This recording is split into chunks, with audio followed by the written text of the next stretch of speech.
The Select Subcommittee on the Coronavirus Pandemic will come to order. I want to welcome everyone. Without objection, the Chair may declare a recess at any time.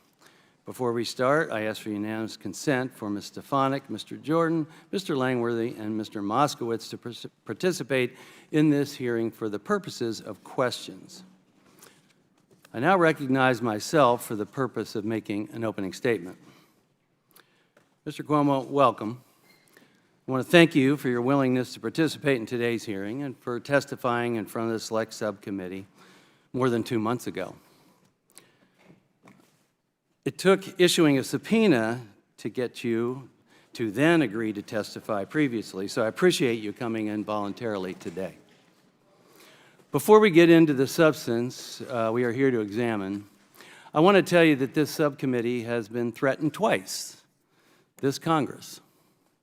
Once by the Chinese Communist Party through its embassy for examining the origins of COVID-19, and a second time by you through your council for examining the handling of COVID-19 in nursing homes. I can tell you, we have not and we will not bow to these threats. I certainly hope you do not approve of these tactics, or perhaps you aren't aware of them, Governor Cuomo, which seems to be a consistent pattern. Nonetheless, Select Subcommittee is holding this hearing today to examine your administration's handling of the COVID-19 pandemic in New York. Specifically, we want to focus on the issuance of a directive that resulted in the admittance and readmittance, according to the AP, of more than 9,000 potentially COVID-positive individuals to nursing homes. The Select Subcommittee has been authorized to investigate the COVID-19 pandemic and to explore lessons learned, positive or negative, to better prepare for future pandemics. Since the beginning of this Congress, we've been committed to conducting a thorough investigation, free from influence and unafraid to follow the facts, wherever they may lead. We've acted in a transparent fashion, cognizant that Americans deserve to see our work and review all available information so they can draw their own conclusions.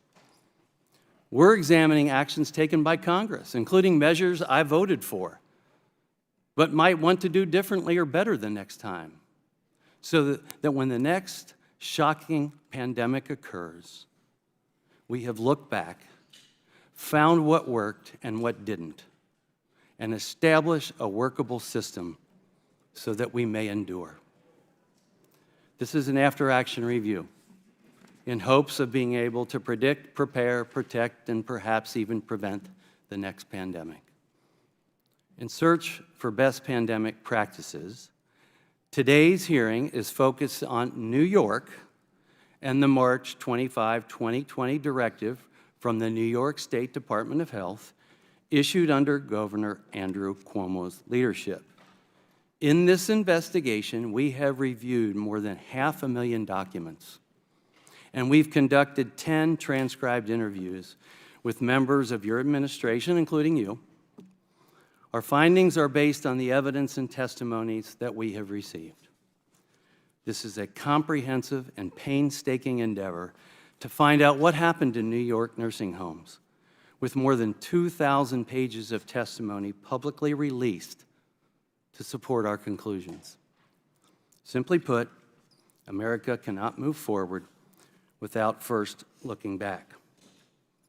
And that includes examining your directive, Governor. Mr. Cuomo, I think you'll agree that New York State became ground zero for much of the pandemic in the United States. In the earliest stage of the pandemic, COVID-19 was a novel virus, and there was little information and a lot of unknowns. But it quickly became clear that COVID-19 was particularly dangerous for the elderly. We all saw the deadly consequences of COVID-19 in nursing homes in Washington State, the earlier epicenter of the pandemic. There was a 1,000-fold higher risk of poor outcomes, specifically hospitalization and death for older people relative to younger populations. Therefore, it was critically important that the public health response prioritize protecting high-risk populations. This is an important lesson learned. This was understood by the U.S. Centers for Medicaid and Medicare Services and the U.S. Centers for Disease Control and Prevention, the CDC. On March 13, 2020, CMS issued guidance, I want to stress the word guidance, that specifically directed nursing homes to not accept COVID-19 positive patients if they were unable to do so safely, and to only accept individuals if the nursing home could follow CDC transmission-based guidance.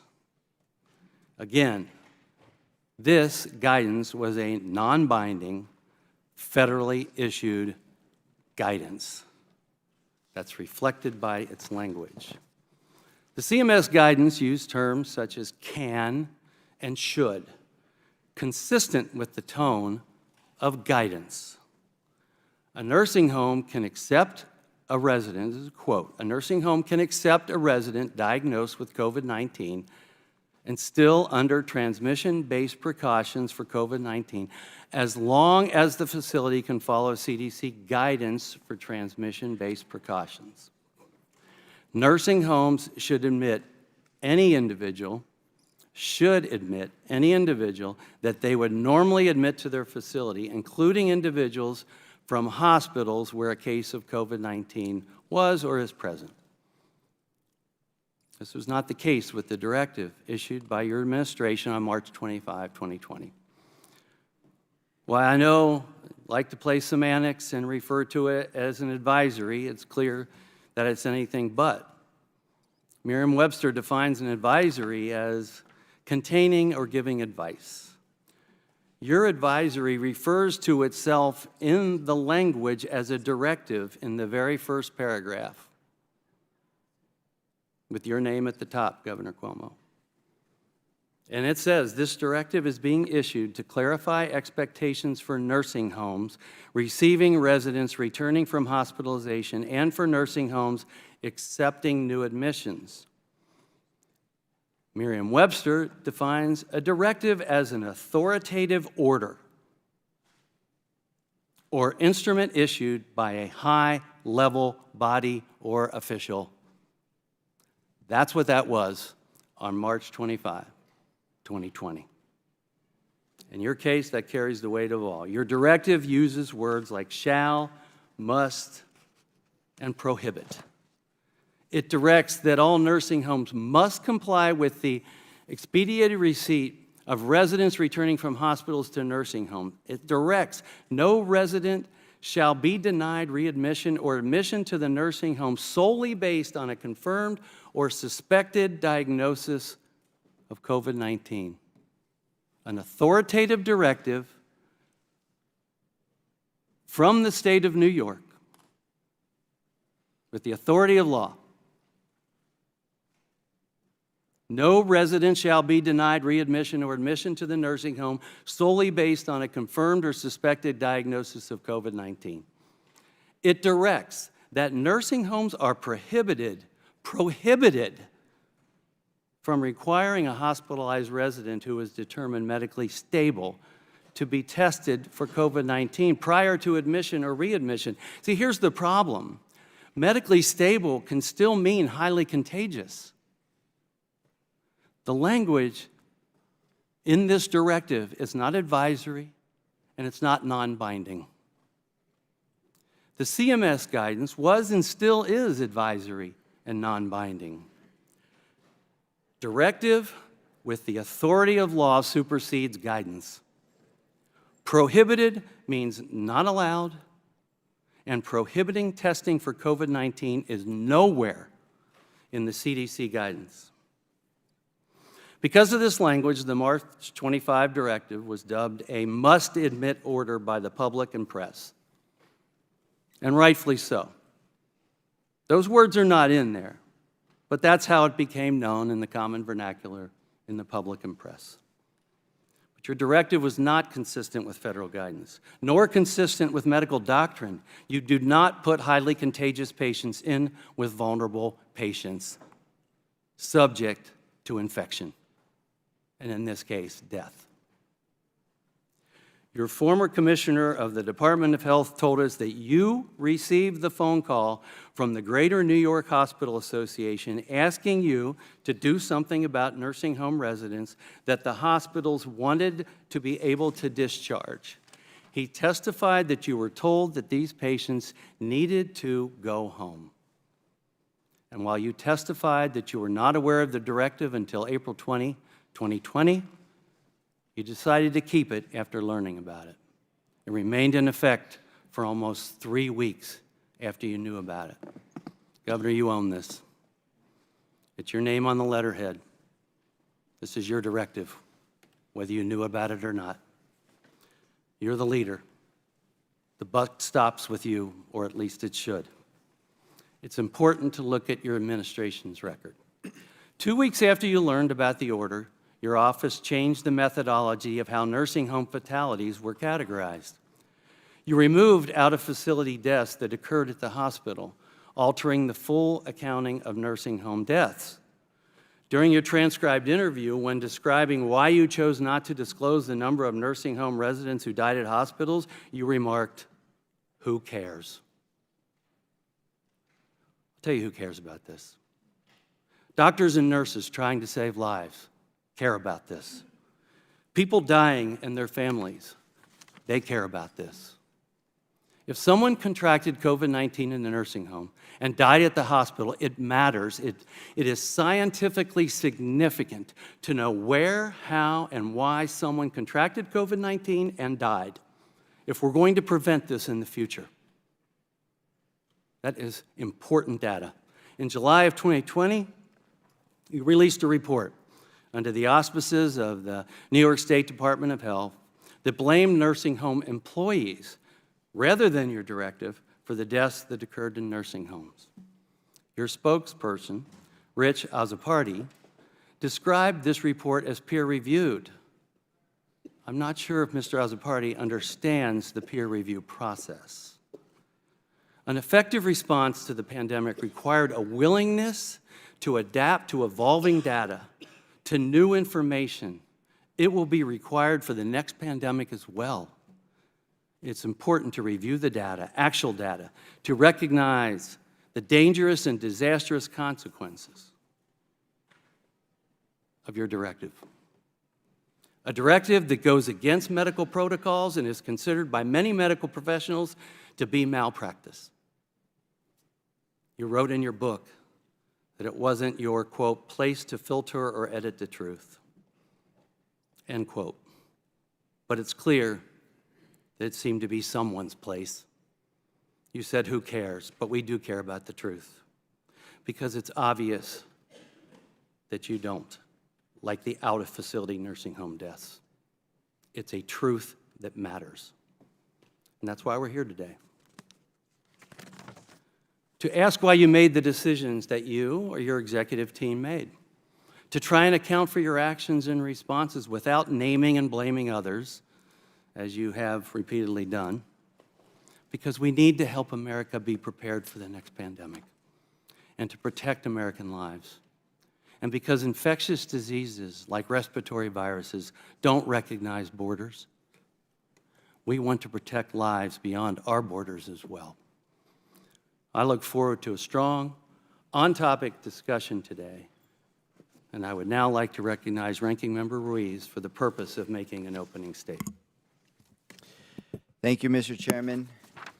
Let me begin by taking a moment to acknowledge the seniors that our nation has lost to COVID-19, as well as the grief of the families who lost parents and grandparents during the pandemic. Each and every life taken by the virus is a tragedy, and I'm sorry for your loss.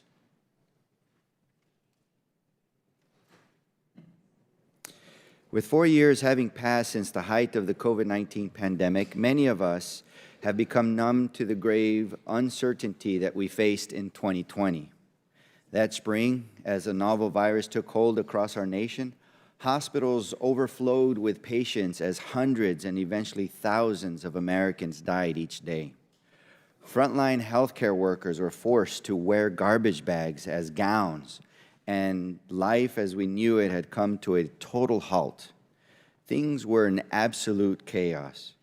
And in the midst of that chaos, public officials at every level of government were left to make challenging decisions in real time with constantly evolving information and extremely limited resources. Now, with the darkest days of the pandemic behind us, thanks to the Biden-Harris administration's historic work getting vaccines in arms, safely reopening schools and businesses, and jump-starting our economy, we have the opportunity to look back on those decisions and learn from them. And in doing so, we can acknowledge that in future public health crises, we would make certain decisions differently.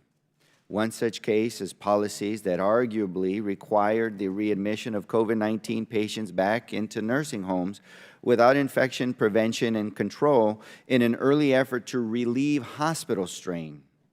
In hindsight, knowing now what we do about how COVID-19 spreads, including through aerosolized droplets and by asymptomatic carriers, these policies were a misstep, and they are something we can learn from as we look to better prepare for future pandemics.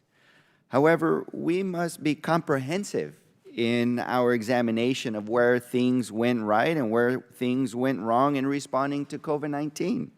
And we would be doing our nation's seniors and nursing home residents a disservice by not taking a hard and honest look at the data that has emerged from that period. And this data shows us that the driving force behind the infections and fatalities that occurred in our nation's nursing homes was broader community spread, which led to dedicated staff inadvertently bringing the virus into these vulnerable settings. And as we look back on policy missteps that put our nation's seniors at risk, I would be remiss if I did not mention that the issue of community spread, the driving factor, is one that was severely exacerbated by the severe shortages of PPE and tests that our nation experienced at the hand of former President Trump and his administration's early blunders. These failures hampered our efforts to get a handle on the outbreak of COVID-19 and left states to fend for themselves when it came to obtaining critically needed supplies to protect our most vulnerable. As ranking member, I've championed objectivity and called for the Select Subcommittee to put people over politics. And in that vein, I want to make something abundantly clear. Any public official who sought to obscure transparency or mislead the American people during the COVID-19 pandemic should answer to the American public, regardless of political party.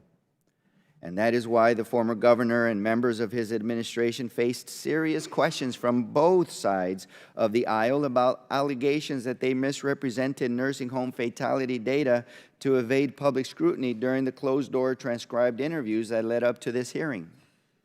It is also why I have been so forceful in my condemnation of the former president and his reckless efforts to downplay the threat of COVID-19 in the early days of the pandemic.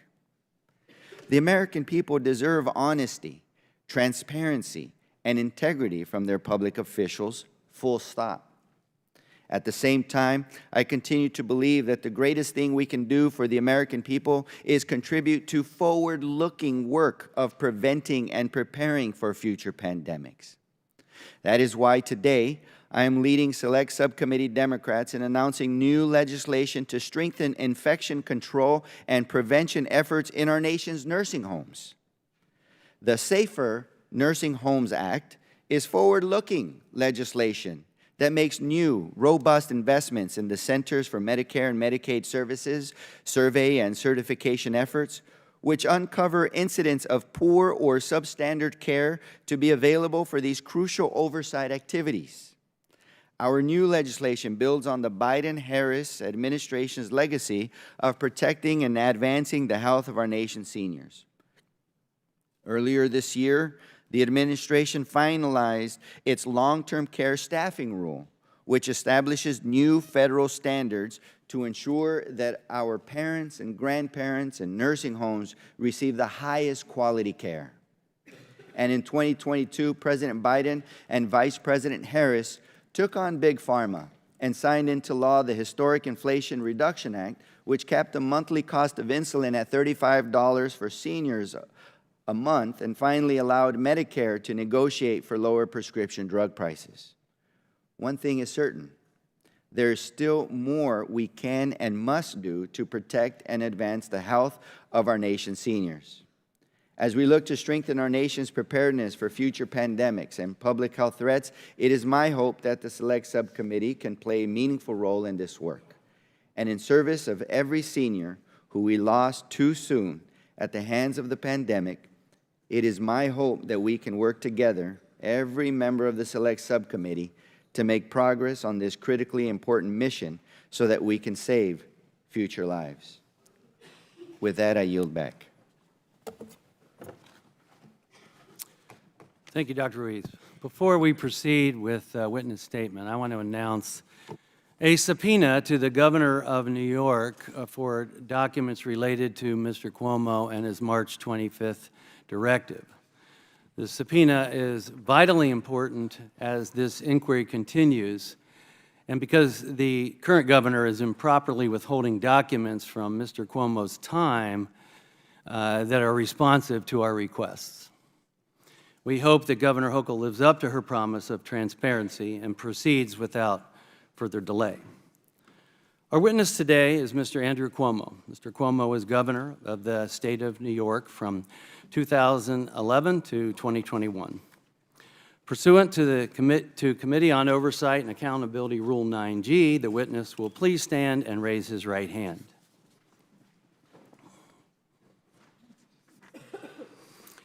Do you solemnly swear or affirm that the testimony that you are about to give is the truth, the whole truth, and nothing but the truth, so help you God? Thank you. Let the record show that the witness answered in the affirmative. The Select Subcommittee certainly appreciates you for being here today, Governor Cuomo, and we look forward to your testimony. Let me remind the witness that we have read as much as we could of your written statement, and it will appear in full in the hearing record. As requested, please limit your oral statement to 6 minutes, as we agreed upon. As a reminder, please press the button on the microphone in front of you so that it is on and the members can hear you. When you begin to speak, the light in front of you will turn green. After 5 minutes, the light will turn yellow. When the red light comes on, your 6 minutes has expired, and we would ask that you please wrap up. I now recognize Mr. Cuomo to give an opening statement. Thank you. First, to the families of the victims here today and across the country, I am sorry for your loss, and I believe you are owed an apology because this country should have done better. There is no reason why we lost 1.2 million people, more than any country on the globe, when we have the most sophisticated medical system. This committee must deliver real answers so it never happens again, and I am here today to help in that mission. As you know, New York was hit first and worst by COVID through no fault of its own. I did daily briefings, and millions listened in because they wanted, no, because they needed information and guidance. And yes, I often vehemently disagreed with President Trump because from day one, he willfully deceived the American people, denying COVID's very real threat, telling us that it was like the flu, it would go away by Easter, it was a Democratic hoax, use Clorox. And his lies and denials delayed our response, let the virus spread, and this country never caught up. Trump literally said, "I take no responsibility," and he fabricated political attacks blaming Democratic governors, including saying that New York issued a health order on March 25th having COVID-positive people enter nursing homes from hospitals, which recklessly and needlessly caused thousands of deaths. And then Trump weaponized the Department of Justice, starting investigations against New York and 3 other Democratic states. Trump's shocking allegations, all false, were designed to shift blame from him to Democrats, and they did. They also created great pain, confusion, and fear for families. And this subcommittee run by Republicans, repeats the Trump lies and deceptions, and it inherently makes two powerful admissions. First, their report does not deny, contrary to what New York Republicans said for 4 years, it does not deny that it was actually the Trump administration, the CMS and CDC, that first said in early March that COVID-positive people could go from hospitals to nursing homes, even if they were still infectious. That was your ruling. The committee attempts to argue that the New York advisory didn't follow the CMS guidance and overrode safety laws. But that has already been investigated by the New York Attorney General, who said you're wrong and who confirmed the March 25th advisory was in total compliance with federal guidelines, and that all New York's nursing home laws remained in effect, period. In addition, the report provides no evidence to support Trump's main allegation, repeated for 3 years, that New York's guidance killed thousands in nursing homes. In fact, the report finds no causality whatsoever, not one death, all hype. Why? Because it never happened. All credible studies now say that COVID came into nursing homes through community spread and infected staff, not hospital admissions or readmissions. Numbers don't lie. 35 states had a higher death rate in nursing homes than New York, including Ohio. Most Republican states actually had a higher death rate in nursing homes than New York in 2020. And that fact damns them and reveals their hypocrisy. But these are all diversions to blame New York and other states for the culpability of the federal response, which was malpractice. There was no preparation, no PPE, no testing, no masks, no science, no leadership. As one Republican governor said about Trump, the general was missing in action, leaving 50 states bidding against each other for scarce medical supplies. It was the COVID Hunger Games. The federal government was nowhere to be found. New Yorkers remember well those traumatic days when the only sound that echoed through the empty streets were the constant sirens from ambulances, when mass graves were being dug on Hart's Islands, when bodies were being stored in refrigerated trucks. Our hospital system nearly collapsed, and Trump was threatening to send federal troops to blockade New York so no one could leave. That was the federal response. And yes, New Yorkers were scared, but they were New York tough, and they showed that they responded to government leadership when they believed it was based on facts. In that moment in New York, there were no Democrats and Republicans. There were just New Yorkers helping and relying on each other. They were guided by their better angels. They followed science, took vaccines, wore masks, and acted responsibly, one for another. New Yorkers' heroic actions brought us back from the brink and saved many, many lives. When COVID started in 2020, we had the highest death rate in the country. But at the end of 2021, remarkably, New York had a lower death rate than 30 states. But even with all New Yorkers did, we lost far too many, and I'm sorry for every life lost.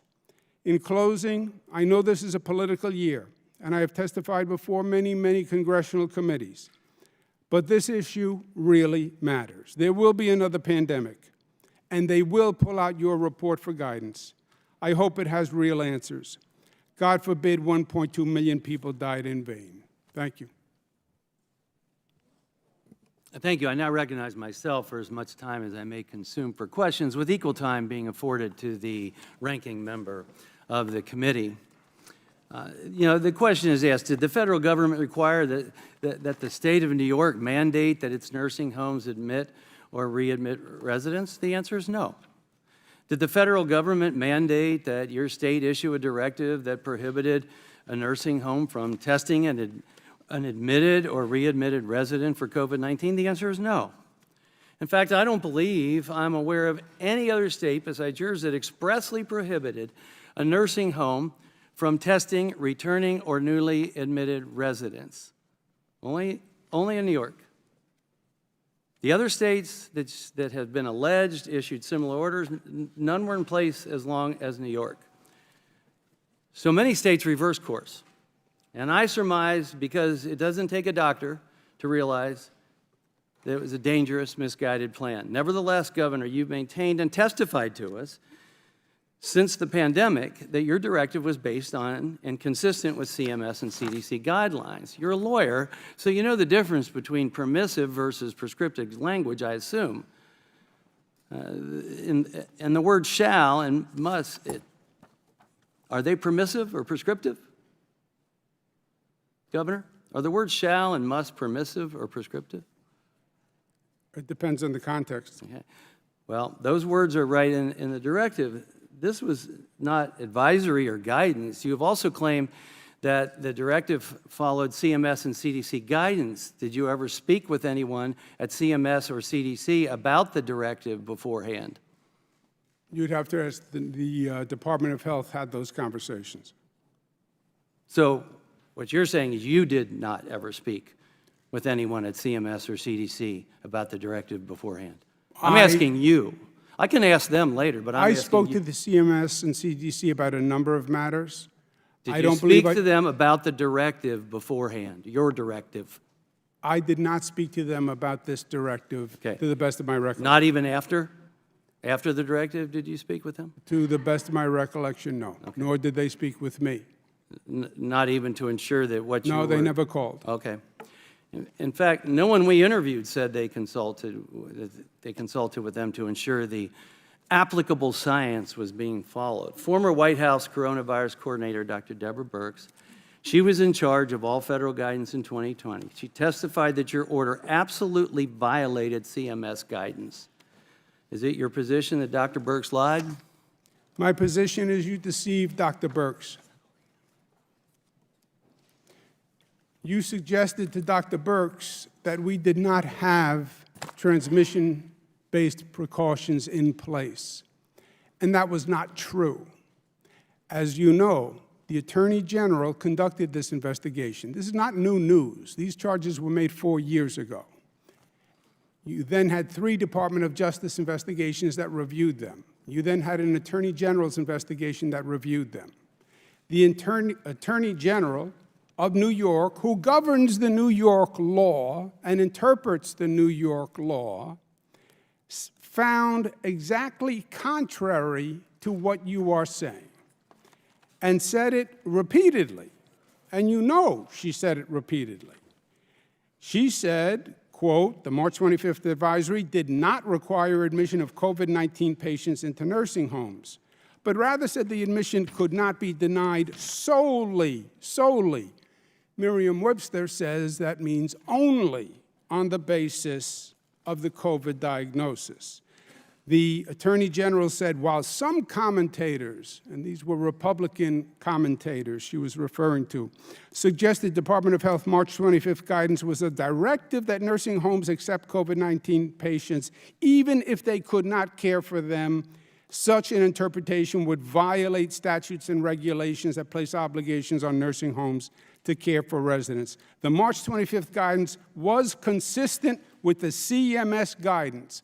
The March 25th guidance was consistent with the CMS guidance. If nursing homes have the ability to adhere to infection prevention and control recommendations, it was also consistent with CDC published transmission-based precautions. That's the Attorney General's position and opinion, and that's the law of the state of New York. And when you spoke to Dr. Birx, you posed the question suggesting we did not have infection protections in place, and that was not true. Mr. Cuomo, you're a lawyer, so you know the difference between permissive versus prescriptive language, I assume. In a context, I will interpret it for you, as the Attorney words General shall- did here. Thank As you. the Attorney General did here. Yeah, are the words shall and must permissive or prescriptive? Depends on the context. In this context, the nursing homes were not directed to accept anyone. So It was up to the discretion of the nursing home. That was made abundantly clear. All the laws of the state of New York remained in effect. As a matter of fact, the law of the state of New York says they can only accept people who they can care for.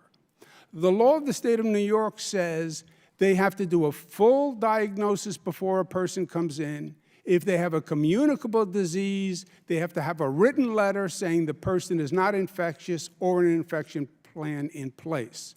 So every law in the state of New York governing nursing homes was in effect, sir. Well, Governor, there might be a lot of lawyers who disagree with you. Using the Attorney word, General using the, governs. excuse me, using the word shall and must. These words are right here in the directive. This was not advisory or guidance. It wasn't. You have also claimed that the directive followed CMS and CDC guidance. Did you ever speak with anyone at CMS or CDC about the directive beforehand? The Attorney General said it follows CMS guidance and is consistent with CMS guidance. When you talk about attorneys, yes, I'm an attorney. Yes, I'm the former Attorney General of New York. But the law is interpreted by the current Attorney General. That is how she interpreted the law. That is the law that was in place. That was the law that was in place during the pandemic. She has sued nursing homes for misconduct during the pandemic based on that law. Thank you, Governor. My question was, did you ever speak with anyone, you, Governor Cuomo, did you ever speak with anyone at CMS or CDC about the directive beforehand? You, Governor Cuomo. You asked that question, and I answered the question, and I said no. Did you or not? I said no. I answered the question. Okay, thank no. you. Not even after, correct? I said yes, and they never called me after. You would think if they had a problem with the directive, they would have called. If it was so outrageous, as You didn't even suggest, call they would have to. called. You didn't even call to ensure that you were what you were declaring was accurate. Yes or no? I don't know if the Department of Health, Did you, which issued, Governor Cuomo? Right now, I'm talking to you, Governor Yes. Cuomo. Did you even attempt to ensure that what you were declaring was accurate? I'm asking you. Yes, I I don't want to understand. hear about anyone else. Okay, Department of Health issued 400 advisories, several per day. I did not speak Thank to you. CMS about 400 advisories. Thank you. In fact, no one we interviewed said they consulted with them to ensure the applicable science was being followed. Former White House coronavirus coordinator, Dr. Deborah Birx, she was in charge of all federal guidance in 2020. She testified that your order absolutely violated CMS guidance. Is it your position that Dr. Birx lied? You misrepresented the I'm facts asking a to question. Dr. I'm Birx. stating what she said. I'm not misrepresenting anything. Well, what, Because this is what she said, and I just want you, I'm asking you if Dr. Birx lied. That's my question. Dr. Birx said that the March 25th advisory, which you read to her in your words, didn't have appropriate infection control procedures. That was by your representation. The Attorney General's representation is the law of the state of New York was in effect, which has an infection control plan, mandates they only accept people who they can handle, mandates that if the person is a communicable disease, that it's treated before they accept the person or they don't. So the infection-based control precautions were in place. The question to Dr. Birx was, would you allow admission if there were no transmission-based precautions? And she said no. And I would agree, but they were in place. So many states reverse course. And I surmise because it doesn't take a doctor to realize this is a dangerous, misguided plan taking place in New York. Nevertheless, Governor, you maintained, testified to us since the pandemic that your directive was based on and consistent with CMS and CDC guidelines. And you're a lawyer, so you know the difference between permissive versus prescriptive language, I assume. Are the words shall and must permissive or prescriptive? It's not my lawyer. It's the Attorney General of the state of New York who interprets the law. That's how the law works, sir. I now recognize the ranking member, Dr. Ruiz from California, for 5 minutes of questions. Thank you, Mr. Chairman. Something I believe every member of the Select Subcommittee would agree on is the obligation that every public official has to be transparent with the American people, especially during a public health crisis. Transparency, including with public health data, is necessary for public trust, and it's expected of those who hold elected office. What's more accurate and comprehensive data is critical to develop forward-looking policies to prevent and prepare for future pandemics. As an emergency physician, I know firsthand that when dealing with a new and evolving public health crisis, every piece of data can help build a better picture of what we are facing and inform better decisions. Governor Cuomo, I appreciate your voluntary participation in today's hearing, as well as your cooperation with the Select Subcommittee in recent months. After reviewing nearly 200,000 pages of documents and conducting 10 closed-door interviews, questions still remain regarding the extent to which your administration was transparent in reporting nursing home fatality data, both with respect to the daily numbers and the numbers included in the July 6, 2020 New York State Department of Health report. As an initial matter, let's talk generally about your administration's public reporting of COVID-19 related deaths. So, Governor Cuomo, your administration publicly reported COVID-19 related deaths with a fatality tracker available on a public website, correct? Yes, sir. Okay.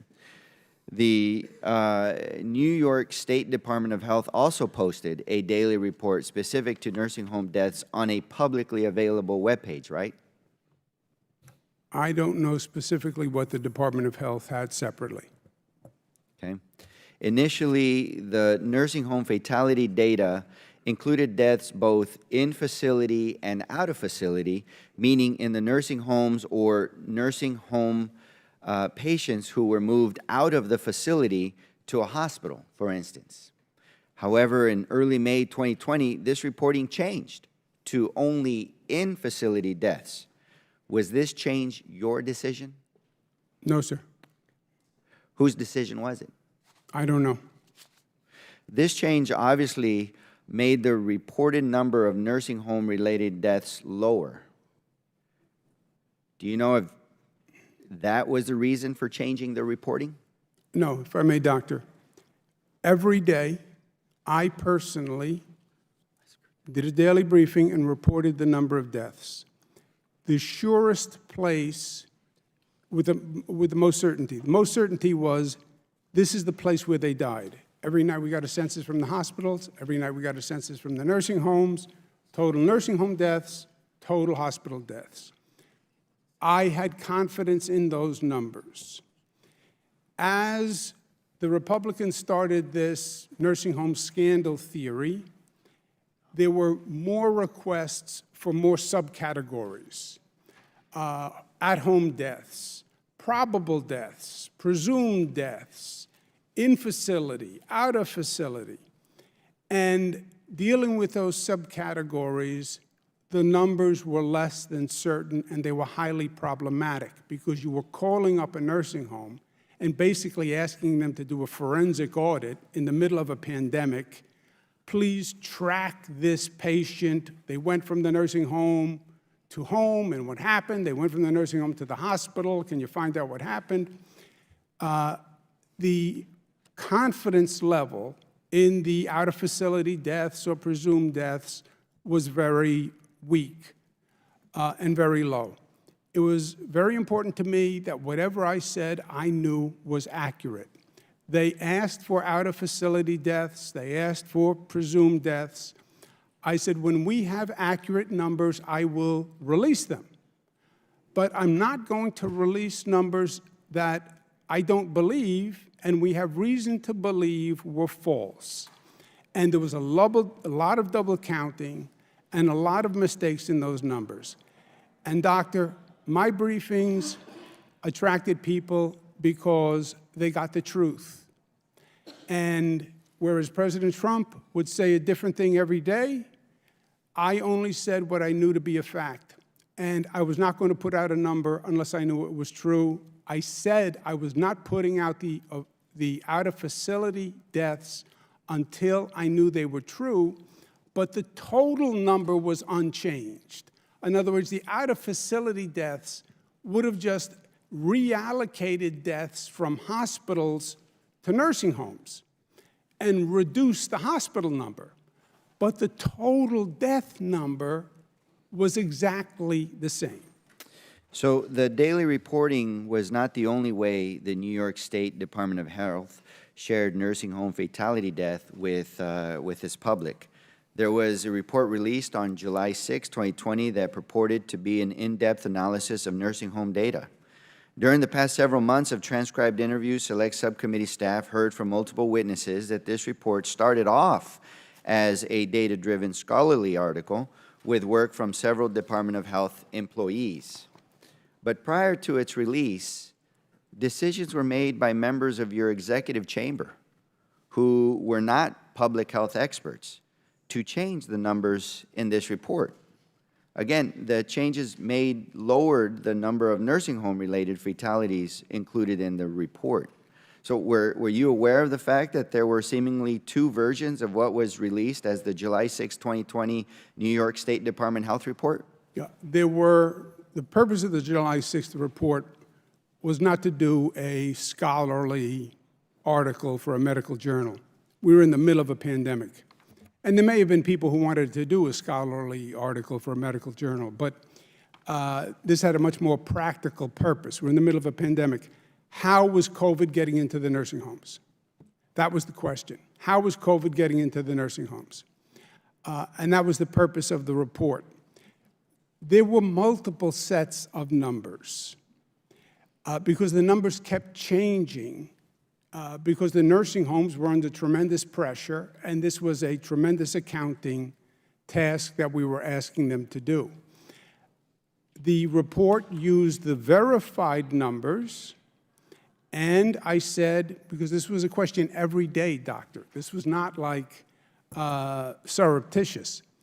I said, when we have the out-of-facility numbers that we believe are accurate, we will release them. They were not in the July 6th report. The health commissioner said he had the verified numbers, there were unverified numbers. They both backed the same conclusion in the report, so he decided to use the verified numbers, and we said when we audit the unverified numbers, we will release them. So it was everyone was always clear. Here's the total death. Here are the subcategories that we feel confident about. Here's what we don't feel confident about. Also, this was very political at the time. President Trump was accusing me of overcounting the number. He said I was inflating the number to make him look bad, that there were actually fewer deaths, and I was inflating the number. So it's ironic that now the accusation is, oh no, you were undercounting the number, right? So you have to pick it at one point. So let me just ask you directly, and let me remind you that you are under oath, Governor. Did you direct your staff to make the number of nursing home-related fatalities lower than they actually were? No, we said these are the numbers without the out-of-facility death numbers, which we will add when they're accurate, which will reduce the hospital count number, but the total death number stays exactly the same. It was an allocation question. Do you allocate the death to the nursing home, or do you allocate it to the hospital? But the total death number was the same. And the only reason the Republicans were asking these questions about nursing home deaths was to further their conspiracy theory that there were massive deaths in nursing homes, which in my opinion was a pure diversion from the federal malpractice that was going on, because everybody knows that COVID did not get into nursing homes from admissions or readmissions. It came in from community spread. And the reason why you had so many infected staff workers going to work was because the federal government had no PPE, no masks, no equipment, no warning, no preparation. We had a president who lied to us from day one. As ranking member of the Select Subcommittee, I am committed to following the facts for an objective analysis of how COVID-19 impacted our communities across the country, all with the goal of putting us on stronger footing to prevent and prepare for future pandemics. As I said, accurate and complete data is vital to ensuring that we as a country are as prepared as possible to handle the next pandemic better than the last. And with that, I yield back. I now recognize the chairman of the full committee, Mr. Comer from Kentucky, for 5 minutes of questions. Thank you. Governor Cuomo, do you stand by the March 25th, 2020 directive? The March 25th directive was based on the CDC CMS guidance. So you stand by it? They both do the same thing. Both you have CMS, said that, CDC, and DOH. excuse me, you have said that the directive followed CDC and CMS guidance. Are you aware of anyone in your office that asked CDC or CMS about the policies in the directive? The Attorney General opined legally they were the same and said the March 25th order was consistent with the federal guidance. Okay, and so that's you how stand it was by enforced. it, and you say it followed federal guidance. Then why did it need to be superseded by executive order? Was this because It was you were superseded getting bad later press? on. I'm sorry, I didn't mean to interrupt you. Oh, go ahead. It was superseded later on because we then got to a position in May, I believe, where we had enough testing capacity and we mandated testing for nursing home staff. So it had nothing to do with public relations or bad And it pressure? also, this was all politics all the time. Okay. And it bothered and scared people because they didn't know who to believe. Okay. So on June 7th, 2020, your executive assistant sent this email writing, and I quote, "This is going to be the great debacle in the history books. The longer it lasts, the harder to correct. We have a better argument than we made. Get a report on the facts because this legacy will overwhelm any positive accomplishment. Also, how many COVID people will return to the nursing homes in that period? How many nursing homes? Don't you see how bad this is? Or do we admit error and give up?" Ms. Benton is your executive assistant. I believe she's sitting behind you. Did she write this email on your behalf? Yes. Governor, did you have an email account while you were governor? No. Well, I may have had one, but I didn't use it. Okay. Was there a reason? I haven't used it in years. Did you communicate in other ways with your staff? Text messages or BlackBerry Yes. messages? You did.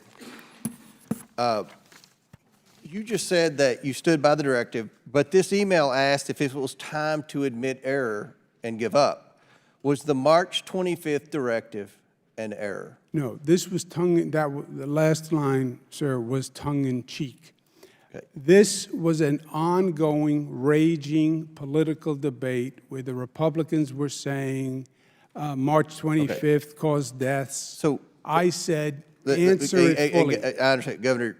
You testified that you were not aware of the directive until April 20th, 2020, almost a month after it had been issued. When you were asked about it at a press conference after you learned of the order, did you have any concerns about the directive? When I was asked about it at the press conference, I was not aware of it. If I had been aware of it, my answer would have been very simple. I would have said, ask Donald Trump. Did you ask CMS, questions after you learned about the directive? After I learned about it, What yes, I asked Give questions. me some examples.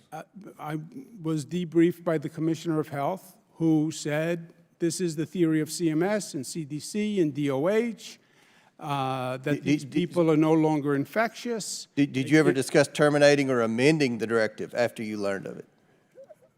When it was described to me that CDC, CMS, and DOH all thought this was a good idea, and they had a medical theory behind it, that these were non-infectious people, et cetera.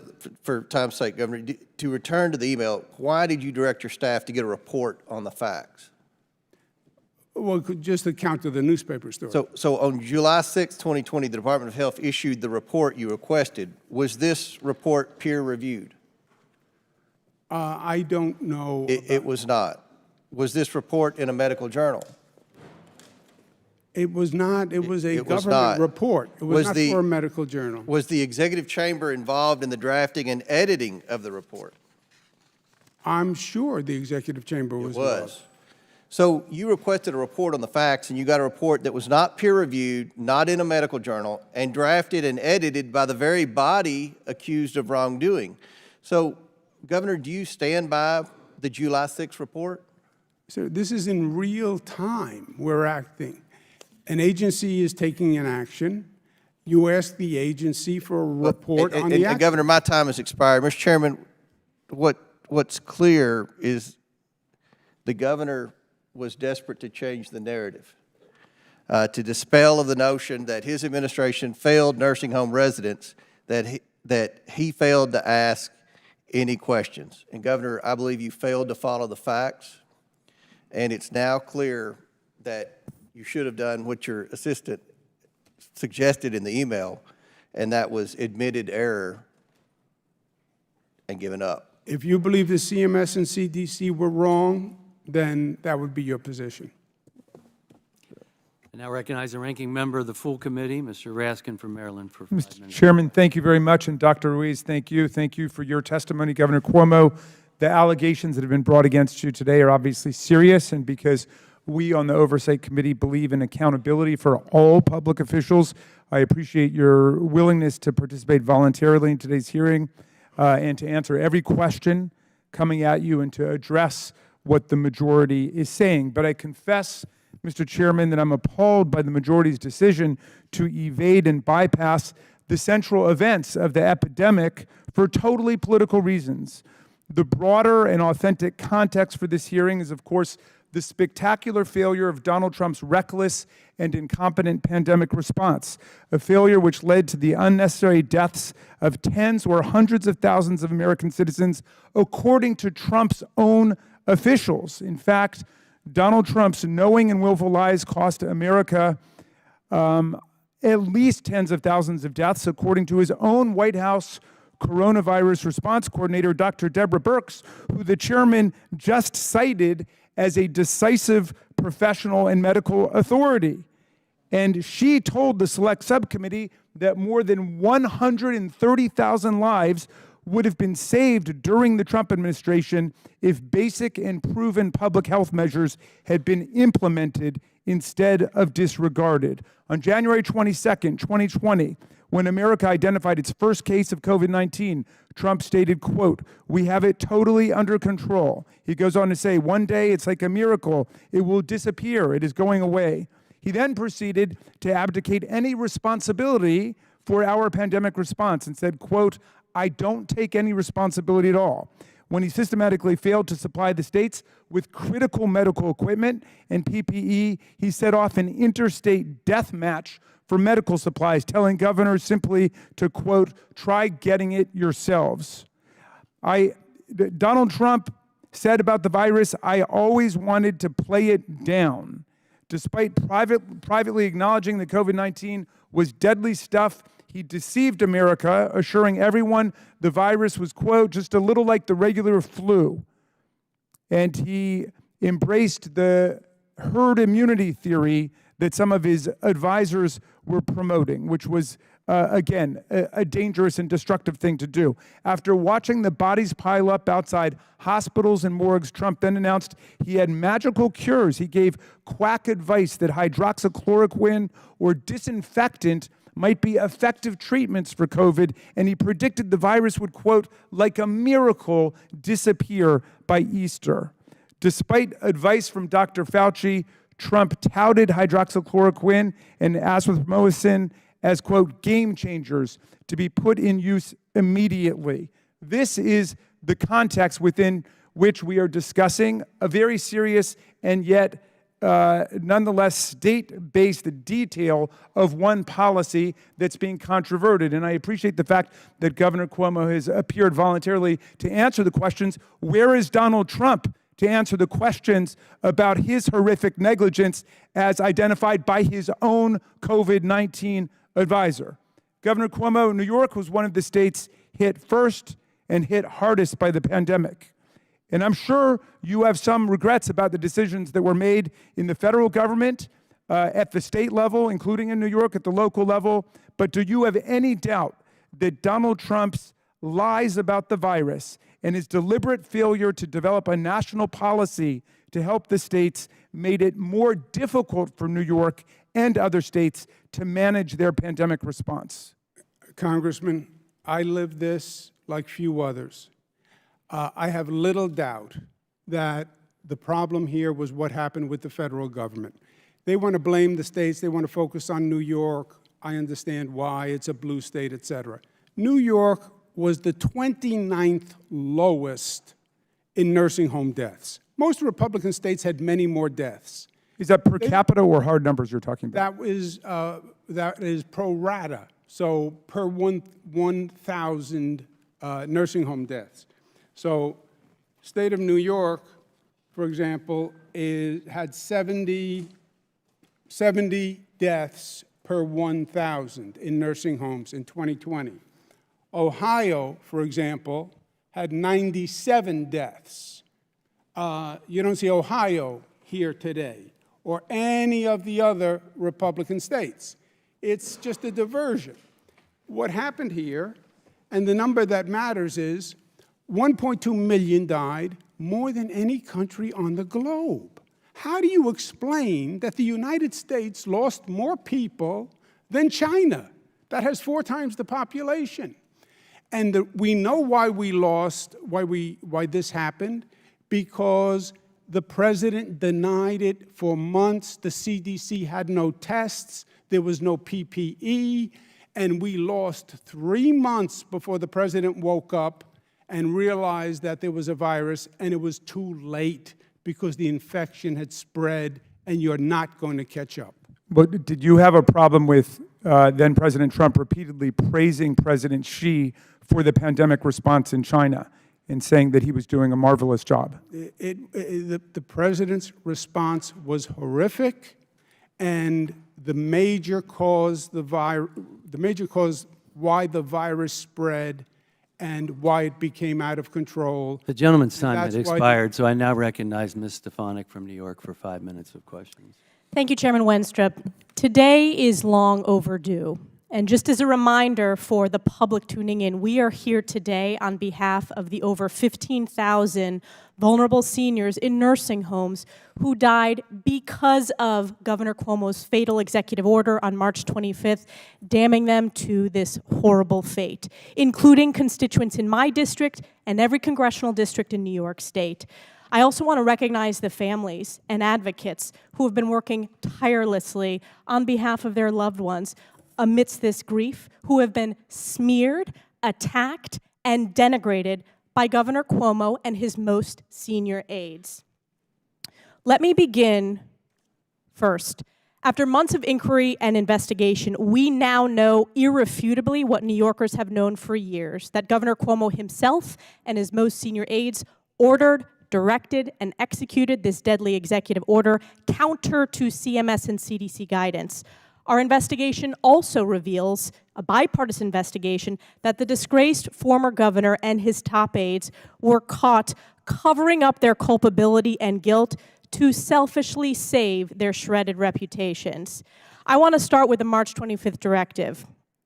Isn't it correct, former governor, that Dr. Zucker served as your commissioner of health during the COVID crisis? Yes. And you have stated and shared that you have great respect for Dr. Zucker's work and professionalism. You have said that in the past. Is that correct?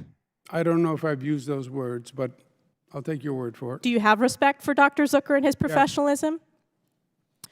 Are you aware that Dr. Zucker testified that the March directive was prompted by a direct request to you, former Governor Cuomo, from the Greater New York Hospital Association? Are you aware of that fact?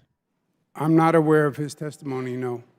Well, that was what he testified to this committee. Dr. Zucker also went on to say, quote, Greater New York Hospital Association called the governor and the team. We were all there in a conversation, end quote. I also want to add, are you aware that another staffer at the Department of Health testified that the March 25th order did receive sign-off from the executive chamber? Are you aware of that fact?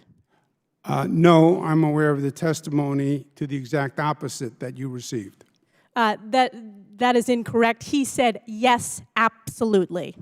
That's not the testimony that I have before me. The testimony I Mr. have Hutton, before me, when he was asked whether the March 25th order was signed off by the executive chamber, the answer was yes, absolutely. And on top of that, Dr. Zucker testified that, quote, everything goes through the governor's office. And by the way, Governor, you and I both know that under your terrible leadership in New York, everything does go through the governor's office. My follow-up is it wasn't just the directive itself, Governor, it was the cover-up. This investigation found that you, former governor, and your most senior aides made a deliberate decision to exclude certain COVID-19 related nursing home deaths to hide and undercount the actual mortality rate in nursing homes. And for the public, Governor Cuomo changed the methodology of counting nursing home fatalities to exclude out-of-facility deaths, to undercount those.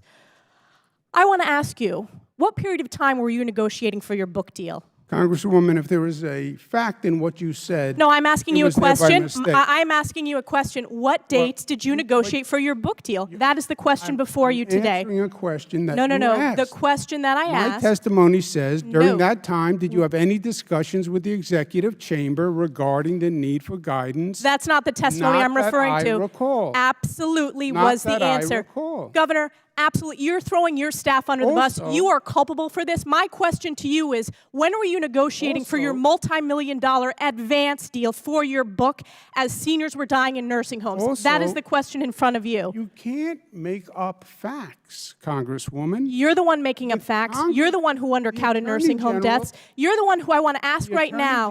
You apologize today, but there are families sitting here. I want you to turn around, look them in the eye, and apologize, which you have failed to do.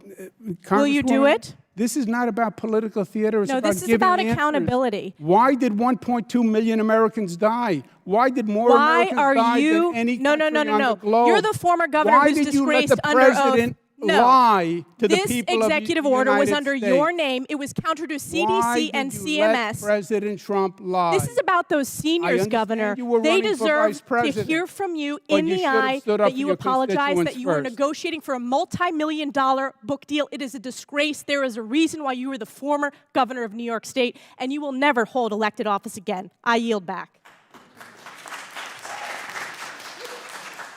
I now recognize Ms. Dingell from Michigan. Mr. Chairman, I have a point of order.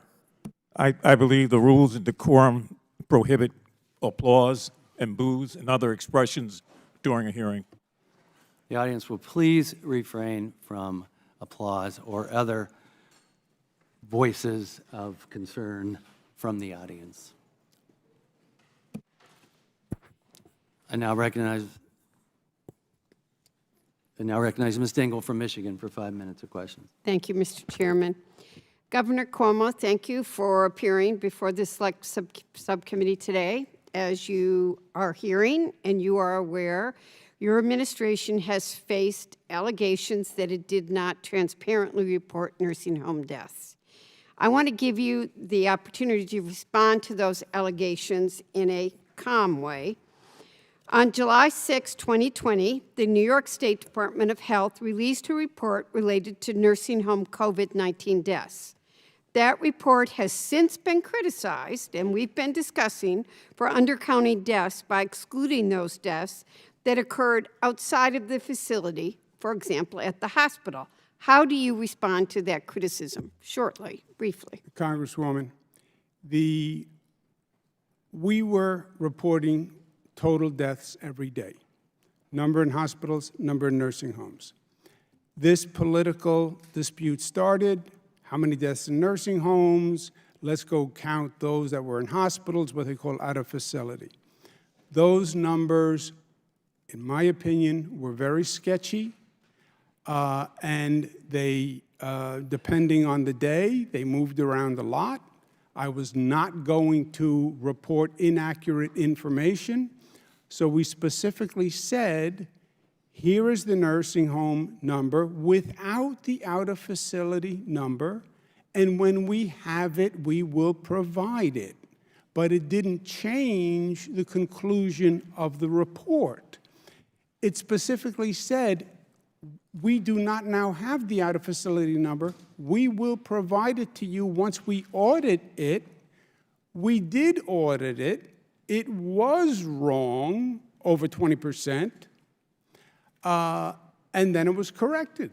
But the total number of, which was 35,739 total deaths, that is what never changed. Congresswoman, I live this every day. Okay, I have some more questions for you. Thank you. At your transcribed interview, you told us that Dr. Howard Zucker, the head of your Department of Health, decided what numbers to put in the July 6th report. But for his part, Dr. Zucker testified that he does not know how that decision was made. A member of your COVID-19 task force told us that Melissa DeRosa made the decision to remove the out-of-facility deaths from the July 6th report. Other members of your COVID-19 task force testified similarly. In your transcribed interview, and you've heard it referred to here, you said, let's say there's a 3,000 differential, 2,500. Who cares? What difference does it make in any dimension to anyone about anything? I want to say, Governor Cuomo, I care. Every member of this committee cares. And more importantly, every family member who lost a family member cared. So let's be very clear about that. With that said, can you help us reconcile the contradiction between your testimony and the testimony offered by individuals you handpicked for your COVID-19 task force? Congresswoman, there were a number of subcategories. In facility, out of facility, presumed, hospital, at-home deaths, and those categories, yes, as data points are going to be important. In the middle of the pandemic, in the middle of the frenzy, where nursing homes are shorthanded and they're working to save lives, to ask them to go through an accounting process wasn't the best use of time. The total number never changed, and that's what was most important. And we said when we do an audit of the individual categories, we will release the individual category numbers. So that was always clear that the total death number was right, but we had to do the allocation within the categories. So we've heard there were concerns about data errors, particularly during the spring and summer of 2020, leading your administration not to publish the out-of-facility deaths. But it wasn't until February 2021 your administration decided that its nursing home reports should include those deaths. Why did it take so long for your administration to include those out-of-facility deaths in the nursing home reports? It's a good question, Congresswoman, because we were doing the audits of the numbers. President Trump started a Department of Justice investigation against New York and several other Democratic states on nursing home data. It was a political investigation, that was clear, But the easiest indictment is if a false number was created. I now recognize numbers Ms. had to be Maliotakis from New double-checked York and for 5 triple-checked. minutes of questions. Time's expired, Governor. Thank you, Mr. Chairman. Governor Cuomo, I'd planned a series of questions, but after reading your opinion piece in the Sunday's Daily News and hearing your testimony here today, I'll use my time to correct the half-truths and lies that insult New Yorkers. You cite CMS data to claim New York had the 12th lowest death rate at the end of 2020. However, CMS began collecting data in mid-May, so the deaths when your deadly directive was in full force were not included. Your administration reported 6,000 deaths. The true toll was 11,400, nearly double. You assert your March 25th directive never mandated nursing homes to admit COVID-positive patients. This is false. Your directive very clearly says no resident shall be denied, and it prohibited COVID testing before admission. In your op-ed and again today, you claim that the directive mirrored CDC guidelines. This is also false. Both CMS and CDC use permissive language like can and should, not shall and must, and only if facilities could isolate and take precautions. Former CMS Administrator Seema Verma, former White House Dr. Deborah Birx, both testified that your actions violated those guidelines.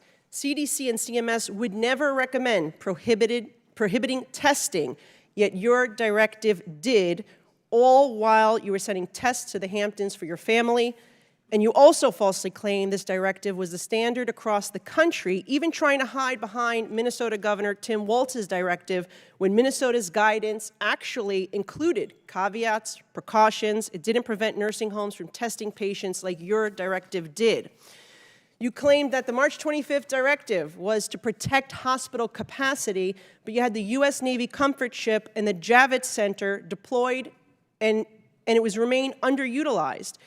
You said that nursing homes could still have denied entry to those they could not safely care for under existing law, but you suspended that very regulation in a March 7th, 2020 executive order stripping nursing homes of that ability to deny admission. And on top of all of that, you say New York didn't undercount nursing home deaths, yet your chief of staff directed that the deaths of nursing home residents outside the facility not be counted. And later, exactly 1 month after the New York Attorney General exposed that you underreported the nursing home deaths by 50%, your chief told Democrat lawmakers in New York that she admitted that the true toll was withheld to avoid attracting prosecutors. That, Governor Cuomo, is a cover-up. You've tried to blame everyone, including the CDC, the CMS, nursing home operators, nursing home staff, and unidentified low-level DOH staffer that supposedly sent out this directive. And of course, President Trump. But the buck stops with you. You testified that you don't know who signed off on this March 25th directive, and your DOH commissioner did not either, you say, despite both of your names being at the top of the letterhead. In the closed-door testimony, both you and your chief of staff told the committee it was some mid-level staffer at the Department of Health. But the commissioner and the deputy commissioner of the Department of Health said it was your executive chamber that approved it. You did not have a name on June 11th. Do you have one today? Who signed off on this directive? Was it you? Let me try to... Was it the Lieutenant Governor, Kathy Hochul? Was it your chief of staff, Melissa? No, it's a yes or no. I mean, was it you? Was it Kathy Hochul? Was it your chief of staff, Melissa DeRosa? Or maybe it was that communist spy. Maybe it was that communist Chinese spy, Linda Sun, who worked in your administration. Well, maybe when Let me just please finish, and I'll let you answer at the end. Because I find it hard to believe, Governor, that the governor of the state of New York, you're known to be a micromanager, right? Who did a briefing every day for 111 straight days. We find it hard to believe that you did not know that this directive with such consequences went out with your name at the top, and that you didn't get to the bottom, right? Don't you want to get to the bottom of who did issue this after all the media attention, the public scrutiny, the deaths that resulted? You've shown, I'm sorry, but you've shown no empathy. You've shown no remorse. You show no responsibility for the actions of your administration, and that's just not leadership. Yeah. And I will say also that your lieutenant and successor, Governor Kathy Hochul, is just as determined to hide the truth from New Yorkers as you were. I mean, in her very first speech as governor, she promised transparency including the release of documents related to nursing homes and the pandemic. Yet to this day, she has not fulfilled that promise, and I'm glad that we've issued a subpoena to get those documents. So who issued this executive order, this deadly directive? And why didn't you reverse the directive when you had alternative facilities like the Javits and South Beach Psychiatric Center on Staten Island? Yeah. Congresswoman, quickly, the numbers I cited are published on the NIH website. It's a study that corrects for the numbers not received in May. Dr. Birx and Dr. Seema were not presented an honest account of what the New York law says. It's the Attorney General who said and interprets New York laws, and you were in the legislature, and you know that the state time has runs expired. on the Attorney General's interpretation. Governor, the time has expired. Let me answer. Go ahead. Sorry. I now recognize, yeah, maybe for the record, you can answer the question that she actually asked. I now recognize Mr. Mfume from Maryland for 5 minutes of questions. Mr. Chairman, thank you. I want to thank both you and Ranking Member Ruiz for calling us together again in this select subcommittee. I've often, as you know, Mr. Chairman, gone on the record to vocalize my support for our work on this committee on the pandemic and the aftermath, because at its very core, if we do it correctly, it will better prepare all of us for whatever comes next, and what comes next just could very well be another pandemic. So my definition of the right way is to kind of leave the theatrical politics aside and to act in a bipartisan, solution-oriented manner. Doesn't mean that we agree, doesn't mean that we're going to disagree, but at the end of the day, we've got to be driven, I think, by a real effort to peel off the theatrics and to try to get to where we, in fact, want to go. I'm glad that on several occasions today, both you, Mr. Chair, and the Governor have expressed your heartfelt condolences for these families that are left behind with empty tables to continue 4 years later dealing with the aftermath of this. I didn't really, coming on this committee, feel that there was a personal connection, except when I first heard the testimony of our colleague from California, Mr. Garcia, and how he lost both his mother and his father.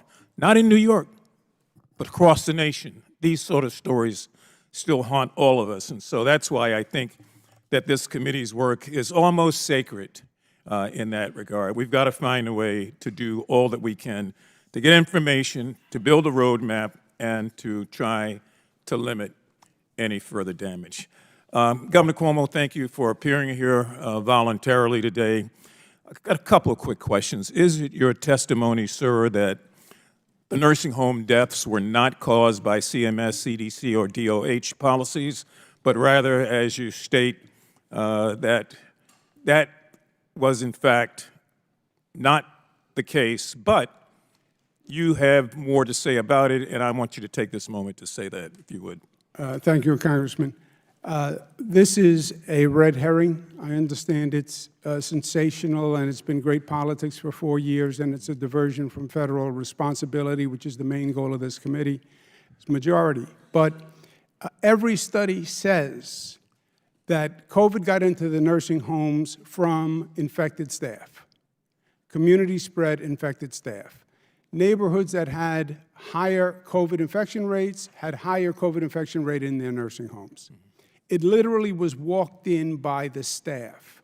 Why? Because January, February, March, April, you have no ability to test nursing home staff. Because between the World Health Organization and CDC, they never created enough tests for the nursing home staff. So good people went home, went out to a restaurant, got the bug, they brought it to work the next day. Every study says that, and that has nothing to do with hospital admissions or readmissions. And Governor, is it your testimony that you told your team only to release information that had been verified? I was not going to release inaccurate information. I leave that to President Trump.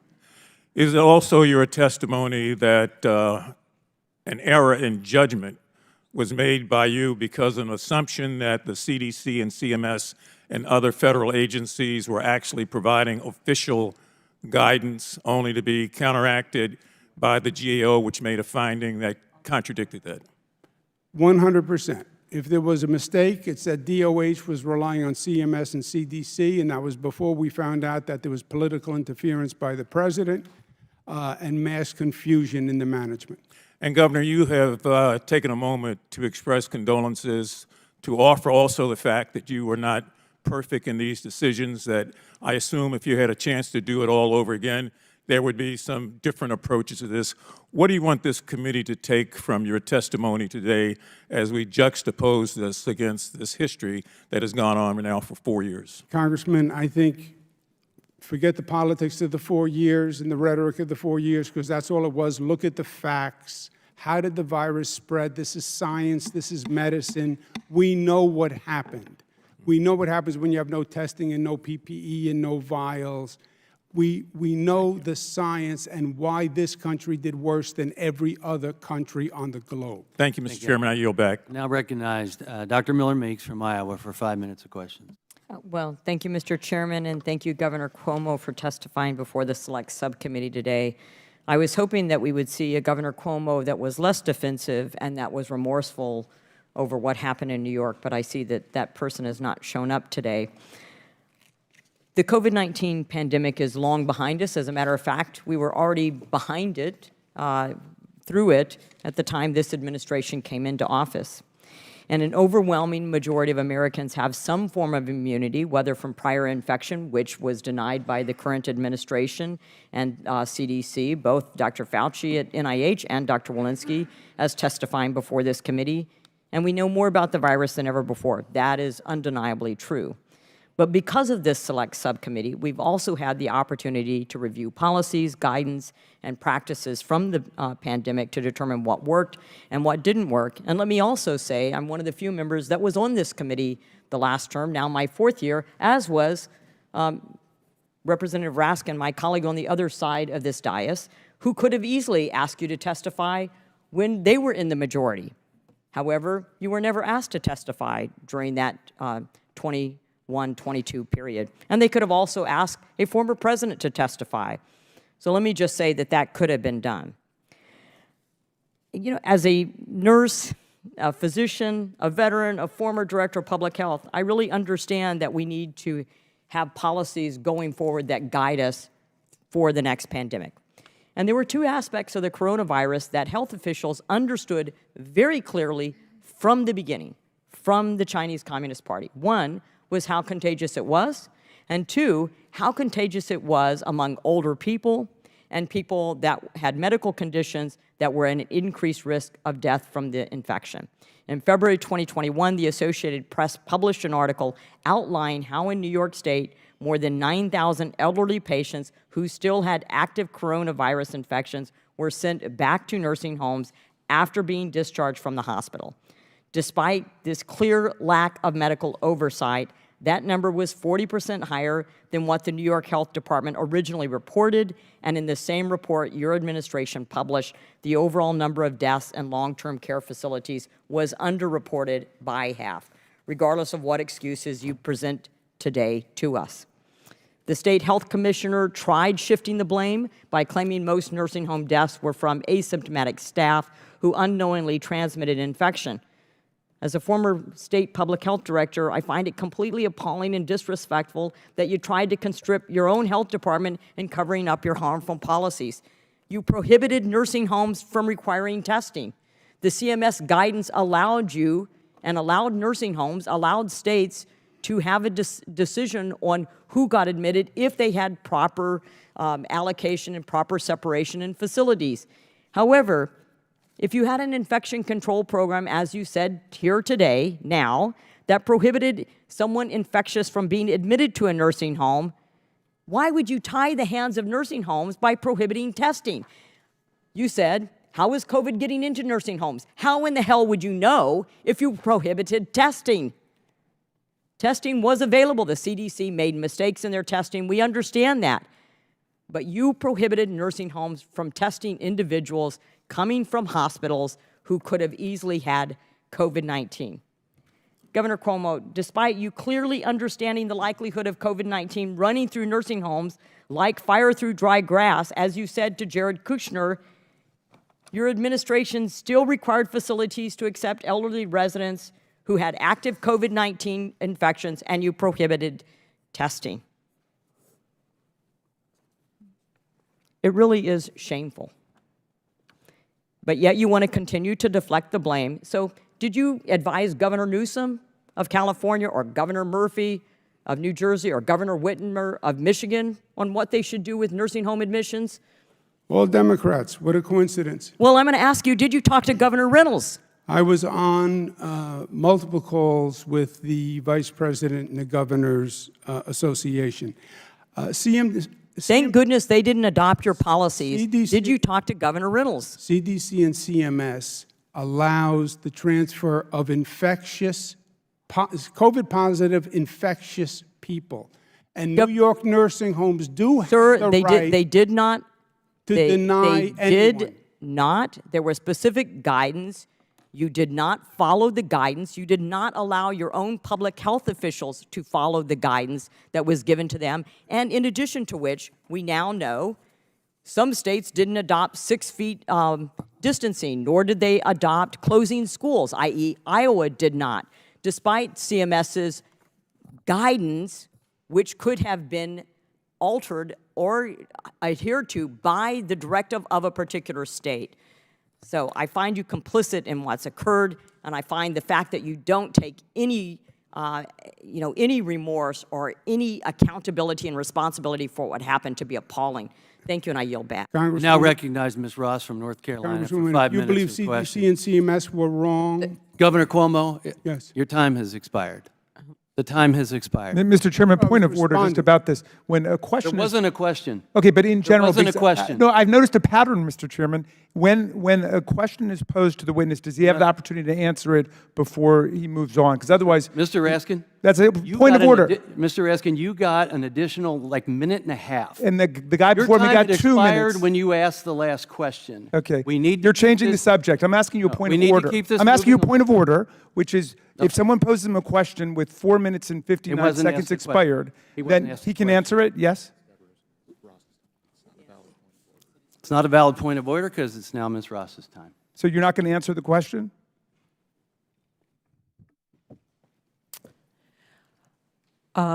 Today's hearing raises important questions about the work the federal government must do to protect and advance the health of our nation's seniors and nursing home residents. During our prior hearing on this topic in May of last year, we heard about the essential role that COVID-19 vaccines played in turning the tide on the pandemic in nursing homes. However, the Trump administration's sluggish and disorganized rollout of the COVID-19 vaccine in the final weeks of 2020 cost us valuable time at a period when thousands of Americans were dying every day. Moreover, families across the country were overwhelmed by feelings of helplessness as they could not visit their loved ones or know how they were doing. During the early stages of the COVID-19 pandemics, nursing homes were under extreme pressure, and we've heard about that today. They faced severe shortages of PPE, staffing issues, and lacked sufficient infection control measures. Nursing homes were hot spots for COVID-19 infections due to the vulnerability of elderly residents in close living conditions. By May 2020, over 28,000 nursing home residents and staff nationwide had died from the virus. By early 2021, my home state of North Carolina reported that about 6% of total COVID-19 cases occurred in long-term care facilities. But these cases accounted for approximately 44% of the state's deaths. Nursing home administrators such as Amanda Pack from White Oak Manor in Charlotte described the situation as one of the most terrifying experiences in her decades-long careers. Several facilities faced overwhelming outbreaks with hundreds of residents and staff infected. This was a nationwide problem, not just a New York problem. Governor Cuomo, what challenges did your state face in working with the Trump administration on the COVID-19 vaccines rollouts, and what improvements could have been made to the vaccine rollout process that it would have saved lives?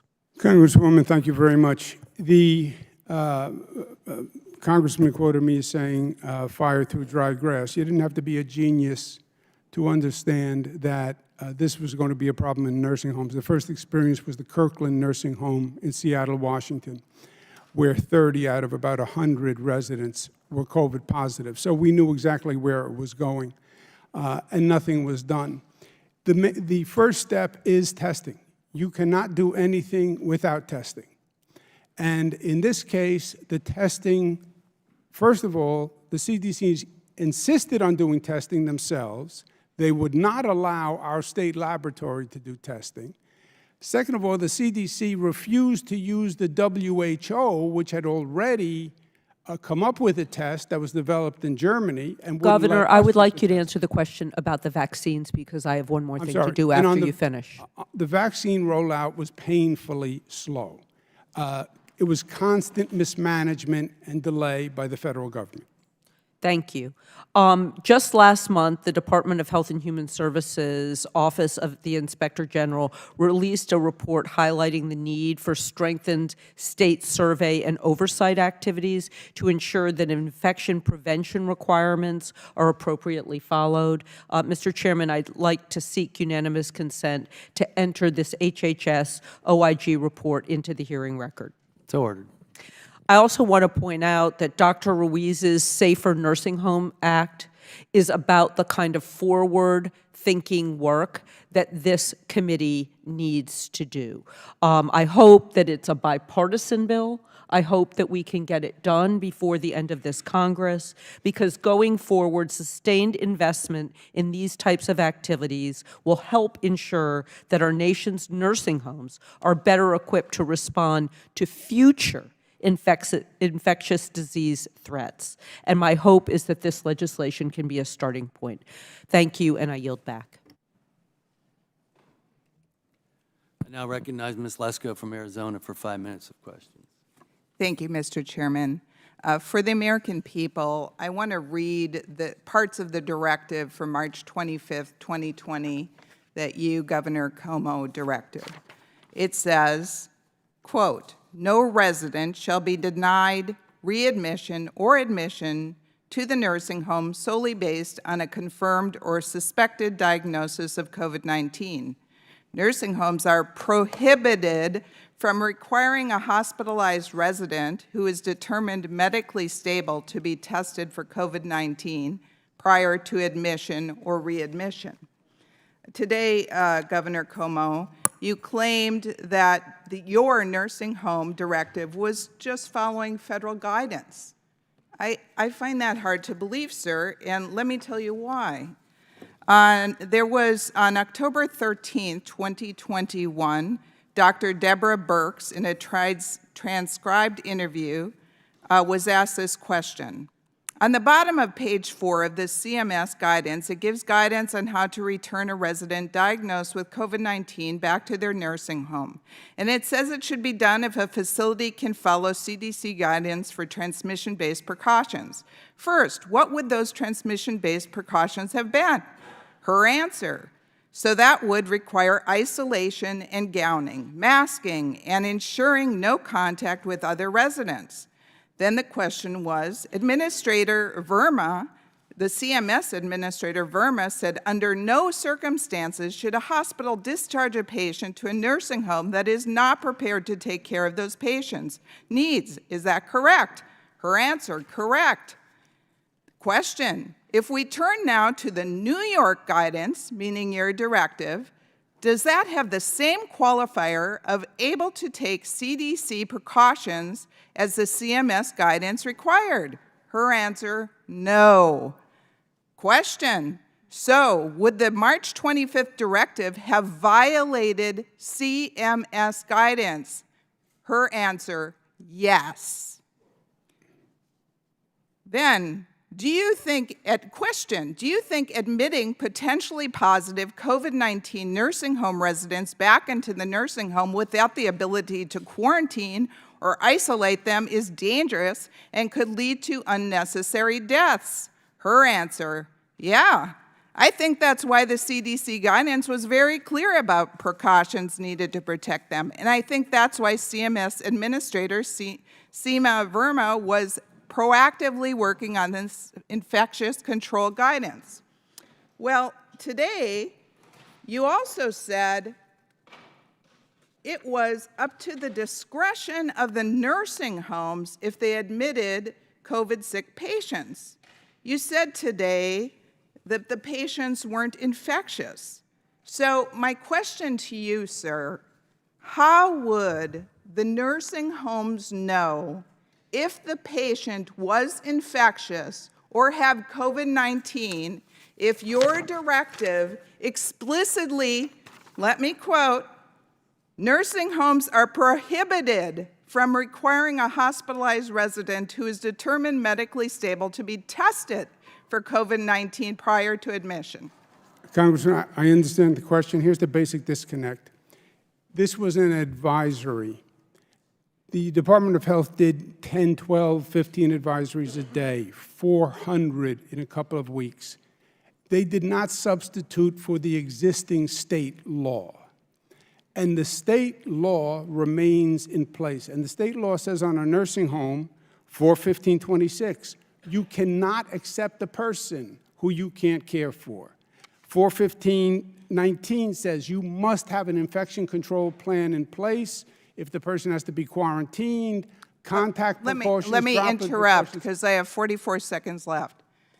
Sir, how could your directive even then follow the New York state law if it prohibits, it says nursing homes are prohibited from testing for COVID. Yes. How could you even follow your own state law, CMS guidance, CDC guidance, if your own directive prohibits the testing? Yes. The directive says they have to talk to the doctor. The person has to be medically stable. No, the directive does not say that. This is exactly what the directive says. Nursing homes are prohibited from requiring a hospitalized resident who is determined medically stable to be tested for COVID-19 prior to admission or readmission.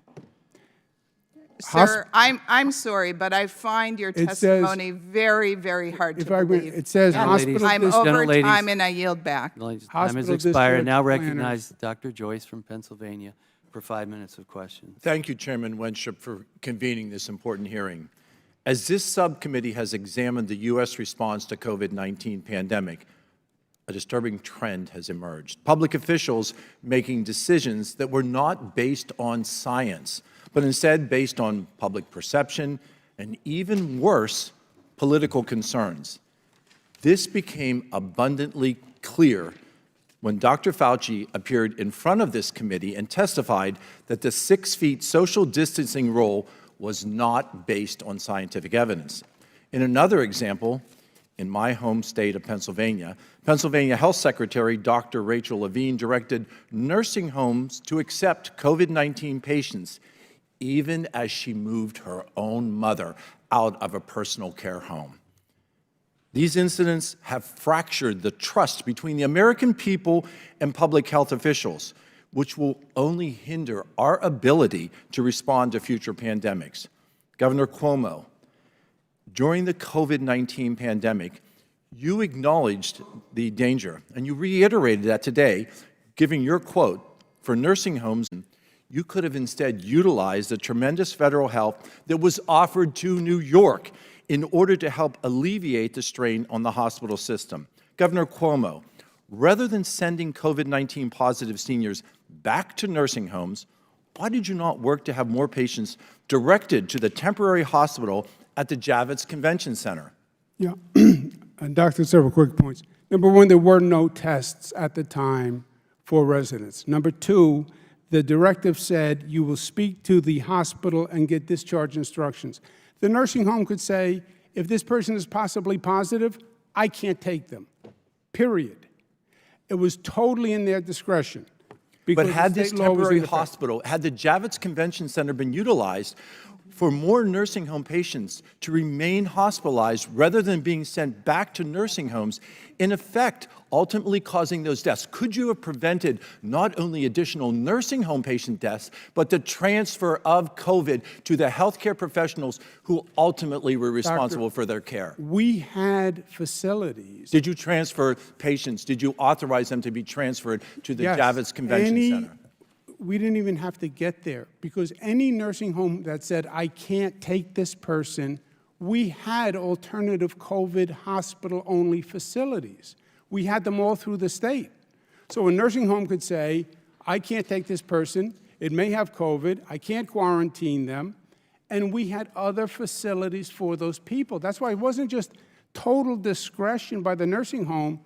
It was lack of leadership from your office. During a crisis, the American people deserve leaders who are empathetic, utilize science, and are honest with them, who put aside personal and political concerns in order to make sound, evidence-based decisions. It is clear from your actions and from what this subcommittee has uncovered and from what we've heard today from you, that you have failed to provide that leadership. And because of your ill-guided decisions, some of our most vulnerable citizens, those individuals who are in nursing homes, died. And that is on your watch. Yeah. Thank you, Mr. Chairman, and I yield. The federal government handcuffed the states, and the president is where the buck stops, right?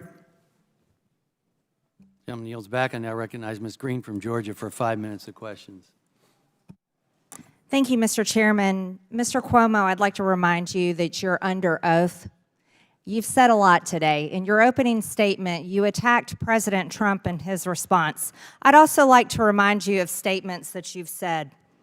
On April 13th of 2020 on the Howard Stern Show, you said, and I quote, "Trump has delivered for New York." He has. And then you talked about Trump sending the ship, the comfort ship. Mind you that the comfort ship was sent to New York on March 30th of 2020. That was just a few days after you signed the directive to put COVID-19 patients into nursing homes on March 25th, which led to murdering people's parents, grandparents, and great-grandparents. Yes, murdering them. Today you said, and I'll quote you, you said that high deaths in nursing homes is a conspiracy theory. Would you like to turn to the people here in this room today whose mothers died and their fathers died in these nursing homes and call them conspiracy theorists? Do you have the audacity to do that, Mr. Cuomo? I never said that, Congresswoman. You said that today. You're under oath. I never There is said video. high deaths There's are a video conspiracy of all of your words today. I never You can said be that. fact-checked. We'll do that when this is over. Yeah. You also blamed staff for spreading COVID in nursing homes, not COVID patients. You blamed the staff. The staff But yet on brought March COVID in. 25th, I didn't ask you a question, I'm talking to you. On March 25th, you signed a directive to put COVID-19 patients into nursing homes. On March 30th, President Trump sent the comfort ship, and you did not put COVID patients in the comfort ship. You didn't send them to the Javits Medical Center that President Trump had built, which was a field hospital. You didn't send them there. You put them in nursing homes, which is murder. That's not. No, that's murdering people. I'm saying that right now, and I'm also saying what a lot of people believe what your actions did. Let's also talk about some other things that you've done. Mr. Cuomo, let's talk about a tweet that you made, because there's an indictment out on a woman named Linda Sun. Linda Sun, and I'll read this indictment. It says on April 4th, politician number one publicly thanked PRC official number one, both in public remarks and in a post on Twitter, that's this right here, for helping arrange the donation which was scheduled to arrive at JFK airport in Queens, New York that day. So, Mr. Cuomo, you were thanking China, the PRC, while you had a woman named Linda Sun working for you, who has now been identified as a Chinese spy. Now, today you have come before the American people in our committee. You have insulted many people, including people in this room and people watching this hearing who lost their loved ones because of your March 25th directive. And at the same time, you were thanking the Chinese government while you had a Chinese spy working for you. So, Mr. Cuomo, I've read a lot about you, including the fact that 13 women that work for you accused you of sexually inappropriate behavior, which, thanks to the Democrat DOJ, helped you out of that. But I'd like to say this, and I'll ask you, are you either the dumbest tool of the Chinese government, or did you know for a fact that you were being used by the Chinese spy that was working for you? I've read a lot about you too, Congresswoman. I think this is a very serious matter. It is serious, that's right. She was a junior member in my team. I wouldn't recognize her if she was in this room today. But I think it is a serious matter. I don't think this was just in New York. I think there is an infiltration of Chinese, maybe Russian operatives. The Democrat Party's definitely had a problem with Chinese spies. Yes, you're right. And I want to remind you, you're under oath. Yeah. And I think it's a serious issue, and I think the federal government and the state government should work together on it. The state government doesn't really have the ability to do the international reconnaissance, but the federal government does, and I think they should work together to make sure they're doing the best they can to do the vetting. Mr. Chairman, I'd like to enter the indictment for the record. So ordered. Thank you. I now recognize Dr. Jackson from Texas for 5 minutes of questions. Thank you, Mr. Chairman. Thank you for holding this important hearing today and the opportunity to hold former Governor Cuomo accountable for what I consider as egregious actions taken during the coronavirus pandemic, which led to the unnecessary deaths of thousands of American citizens. Mr. Cuomo, what demographic or group of people are at the greatest risk of death from COVID? Immunocompromised, senior citizens, what we saw at Kirkland Hospital, Seattle, Washington, as the first experience. That's right. COVID in particular, it was the elderly and those with comorbidities. The exact population, unfortunately, that occupies every nursing home in this country. Despite that basic medical reality, your administration mandated that nursing homes accept COVID-positive patients, and I've heard you say that they didn't mandate it, but they did. It says here, this is the directive, I have it in my hand, it says, no resident shall be denied readmission or admission to the nursing home solely based on confirmed or suspected diagnosis of COVID-19. So your assertion that the nursing home had the ability to turn these patients away is absolutely incorrect based on this. They did not have the ability to do that. They could not turn them away. By doing this, you sentenced many of the residents there to death because these residents that were in the nursing home that didn't have COVID, that were immunocompromised, that had comorbidities, that were elderly, were destined to get COVID at that particular point when you're bringing known COVID-positive patients into the hospital. Even if you prohibited patients prior to admission, which would have been, you didn't allow them to test them. And that would have been key in deciding who was going to get quarantined and who wasn't going to get quarantined. It says in here that they can't be tested prior to admission. That's crazy. If you're admitting a patient and you can't test them, you don't know what to do with them when you get them. It ignores the fact that they were allowed to go there even if they were known to have COVID. But I submit to you that your claim that the nursing home staff brought this in to the nursing home is completely false. You claim that the nursing home staff was responsible for the deaths, that they brought it into the facilities. Well, perhaps there were instances of that. Maybe there were. But I can promise you that if you are directing patients with known COVID to be admitted, you no longer need to be asking the question of how COVID got into the facility. You introduced it at that point. It does not matter if staff are bringing it in or not. If you're allowing and mandating that COVID-positive patients be admitted to the nursing home, that is how it's getting in the nursing home, that's how it's spreading, and that's how it's killing other residents. Anyone that gave you the advice on this directive should be held accountable right along beside you. Anyone that was participating in that. In particular, Dr. Howard Zucker and Nurse Sally Dreslin, your DOH commissioner and deputy commissioner, should, in my opinion, have their medical license taken away and never have anything to do with the practice of medicine again, based on their advice on this letter to you that the three of you are on the top of this letter having endorsed. Dr. If I may, it said you cannot solely refuse a person based on the diagnosis, which is the same thing the CMS-CDC said. Who cares if they're diagnosed with COVID? What does it matter? You're saying, well, maybe you can't say it's because they have diabetes. No, it has to be. You can say I can't take care of them. I can't take care of them.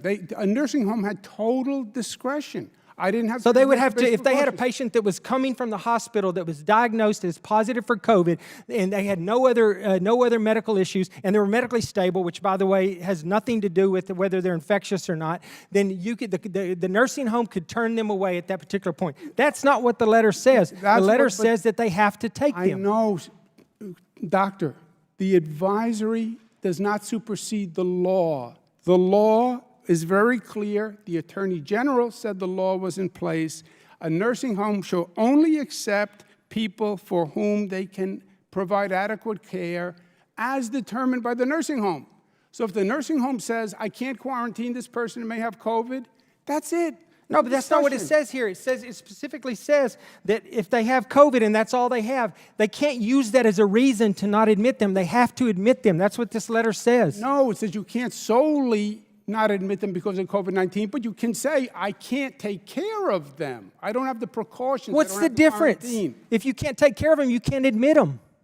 That's right, and you don't admit them. But it says you can't not admit them. You have to admit them. You're saying, oh, but if we can't take care of them, you don't have to admit them. That's not what it says. CMS-CDC says you can accept a COVID-positive person if you can take care of them.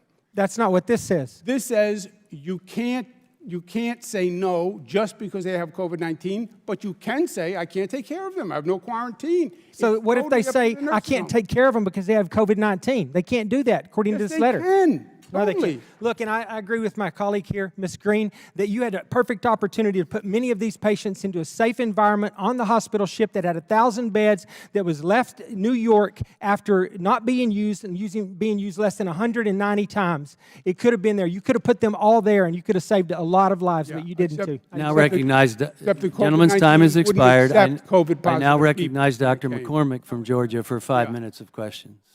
Well, that's the fact. Thank you, Mr. Chair.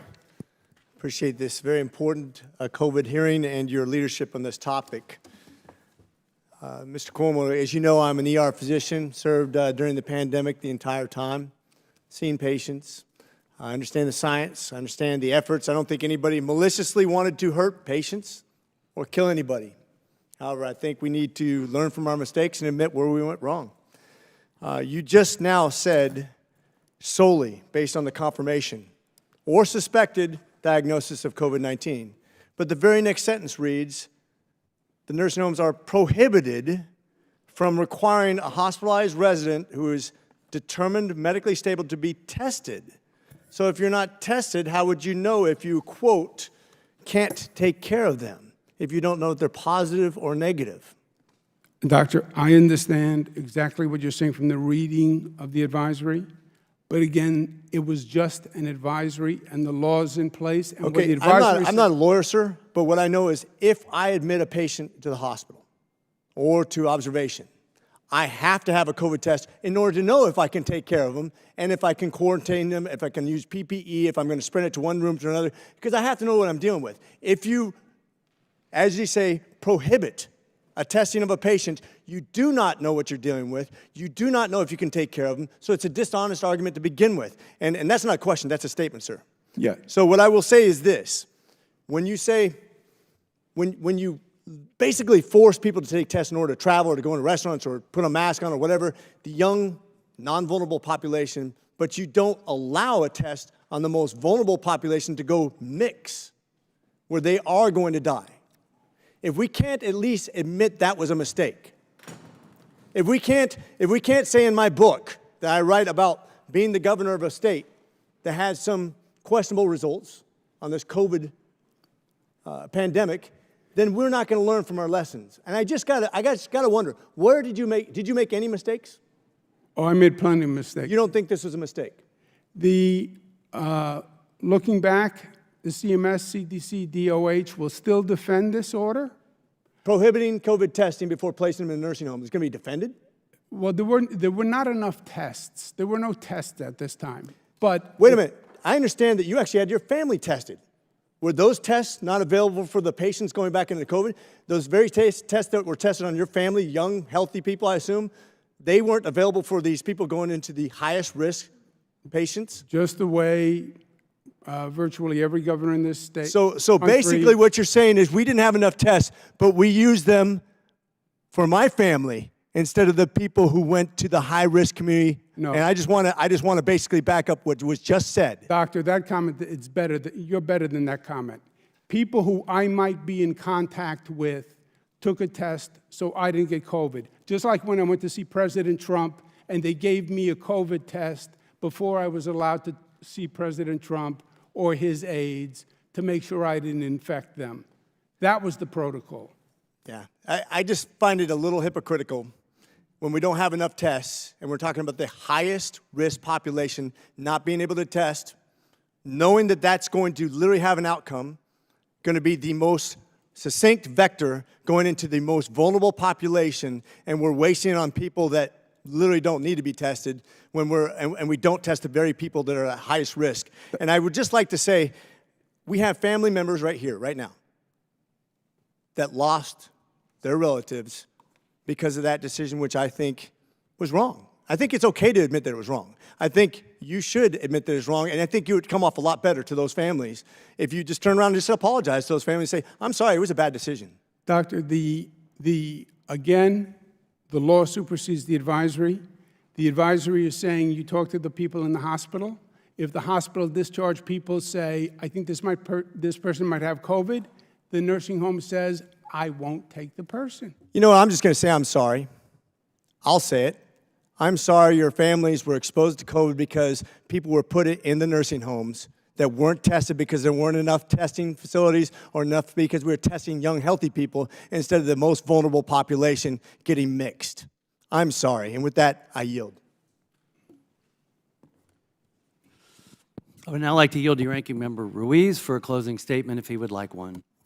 When the novel coronavirus first reached our shores, it became immediately clear that our nation's nursing homes and seniors would be devastated absent due care. Still, more than 170,000 nursing home residents have died since the arrival of the virus. Too many families have lost loved ones, and many families are still looking for answers. They deserve those answers. I understand that we may or may not be satisfied with those provided by Governor Cuomo. I acknowledge that questions remain about his administration's transparency. In assessing those questions, we must objectively look at the facts. And when we ask ourselves the question of what we could have done better to protect nursing homes, we must not allow our collective memory of the early pandemic to be clouded by a rush to assign blame. We must remember that across the country, public officials at every level of government were scrambling to make the right choices to protect people. At that time, the right choices were difficult to discern. Unfortunately, we could not look to the then President Trump for an example of what was right. In the same way that I called for an objective look at the facts of Governor Cuomo's administration, I urge my Republican colleagues to recognize that we must learn from the failures of the Trump administration's pandemic response. We now know that the driving force behind COVID outbreaks and deaths in nursing homes were high rates of transmission in the community surrounding those facilities. Dr. Vincent Moore from Brown University shared an article he published in Health Affairs on July 2024 with the Select Subcommittee titled, 4 years and more than 200,000 deaths later, lessons learned from the COVID-19 pandemic in U.S. nursing homes. Dr. Moore and other experts found that the biggest determinants of nursing home residents' mortality due to COVID-19 was whether the facility was located in an area with a high prevalence of the virus and the size of the facility, which was largely related to the number of staff members entering the facility every day, since more staff means more exposure from the local community in which staff live.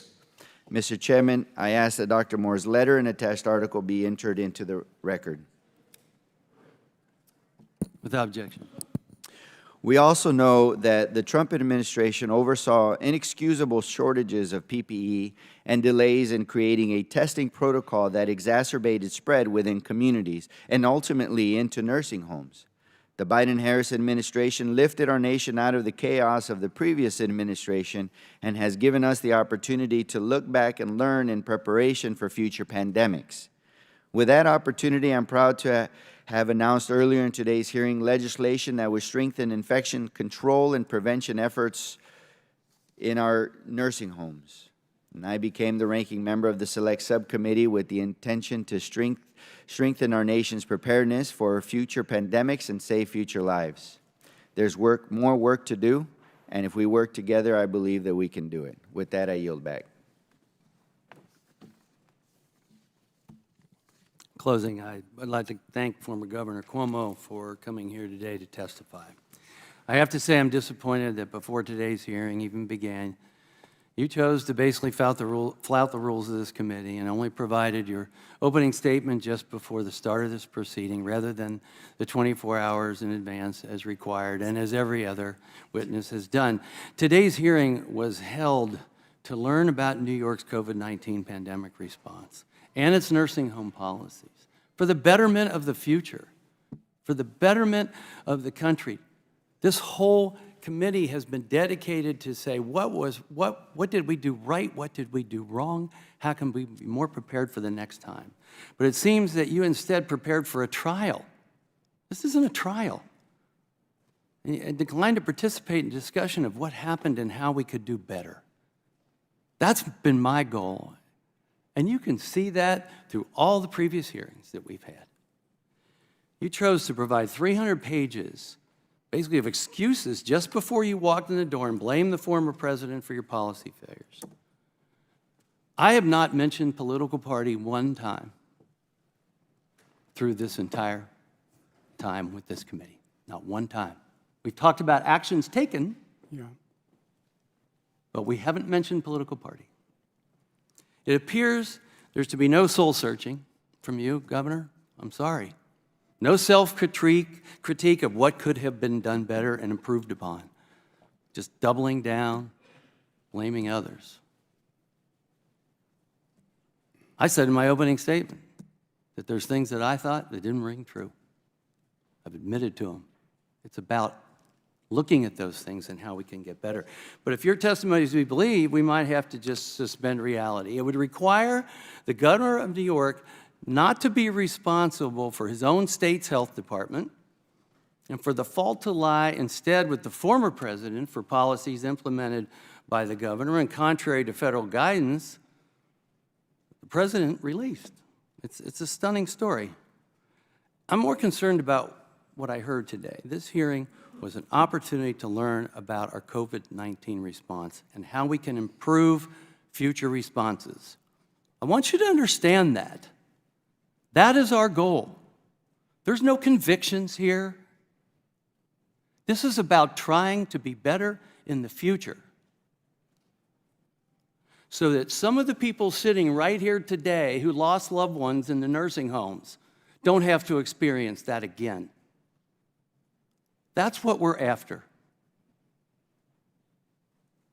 What was presented this afternoon was biased information and statements from a governor who refused to admit he ever did anything wrong, especially as it relates to the COVID response. Honesty, clarity, and truth make all the difference. This is an opportunity to admit to the mistakes that we may have made, to make sure they don't happen again. You're not on trial here today.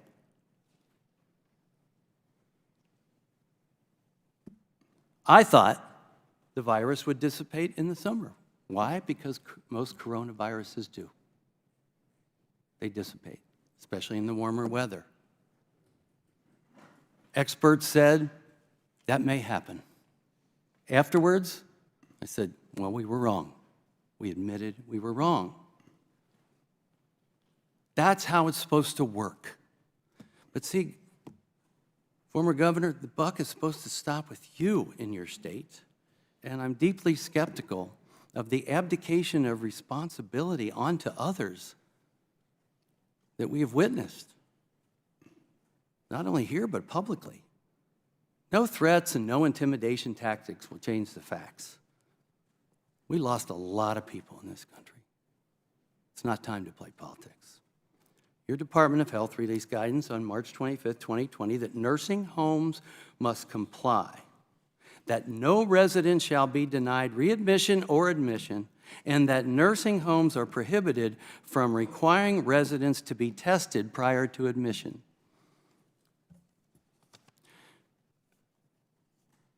You had people tested. You had people tested that were in a safe environment. You could have isolated yourself to make sure you don't get COVID. But instead, you made the most vulnerable people in America, our elderly, take that risk that you yourself would not take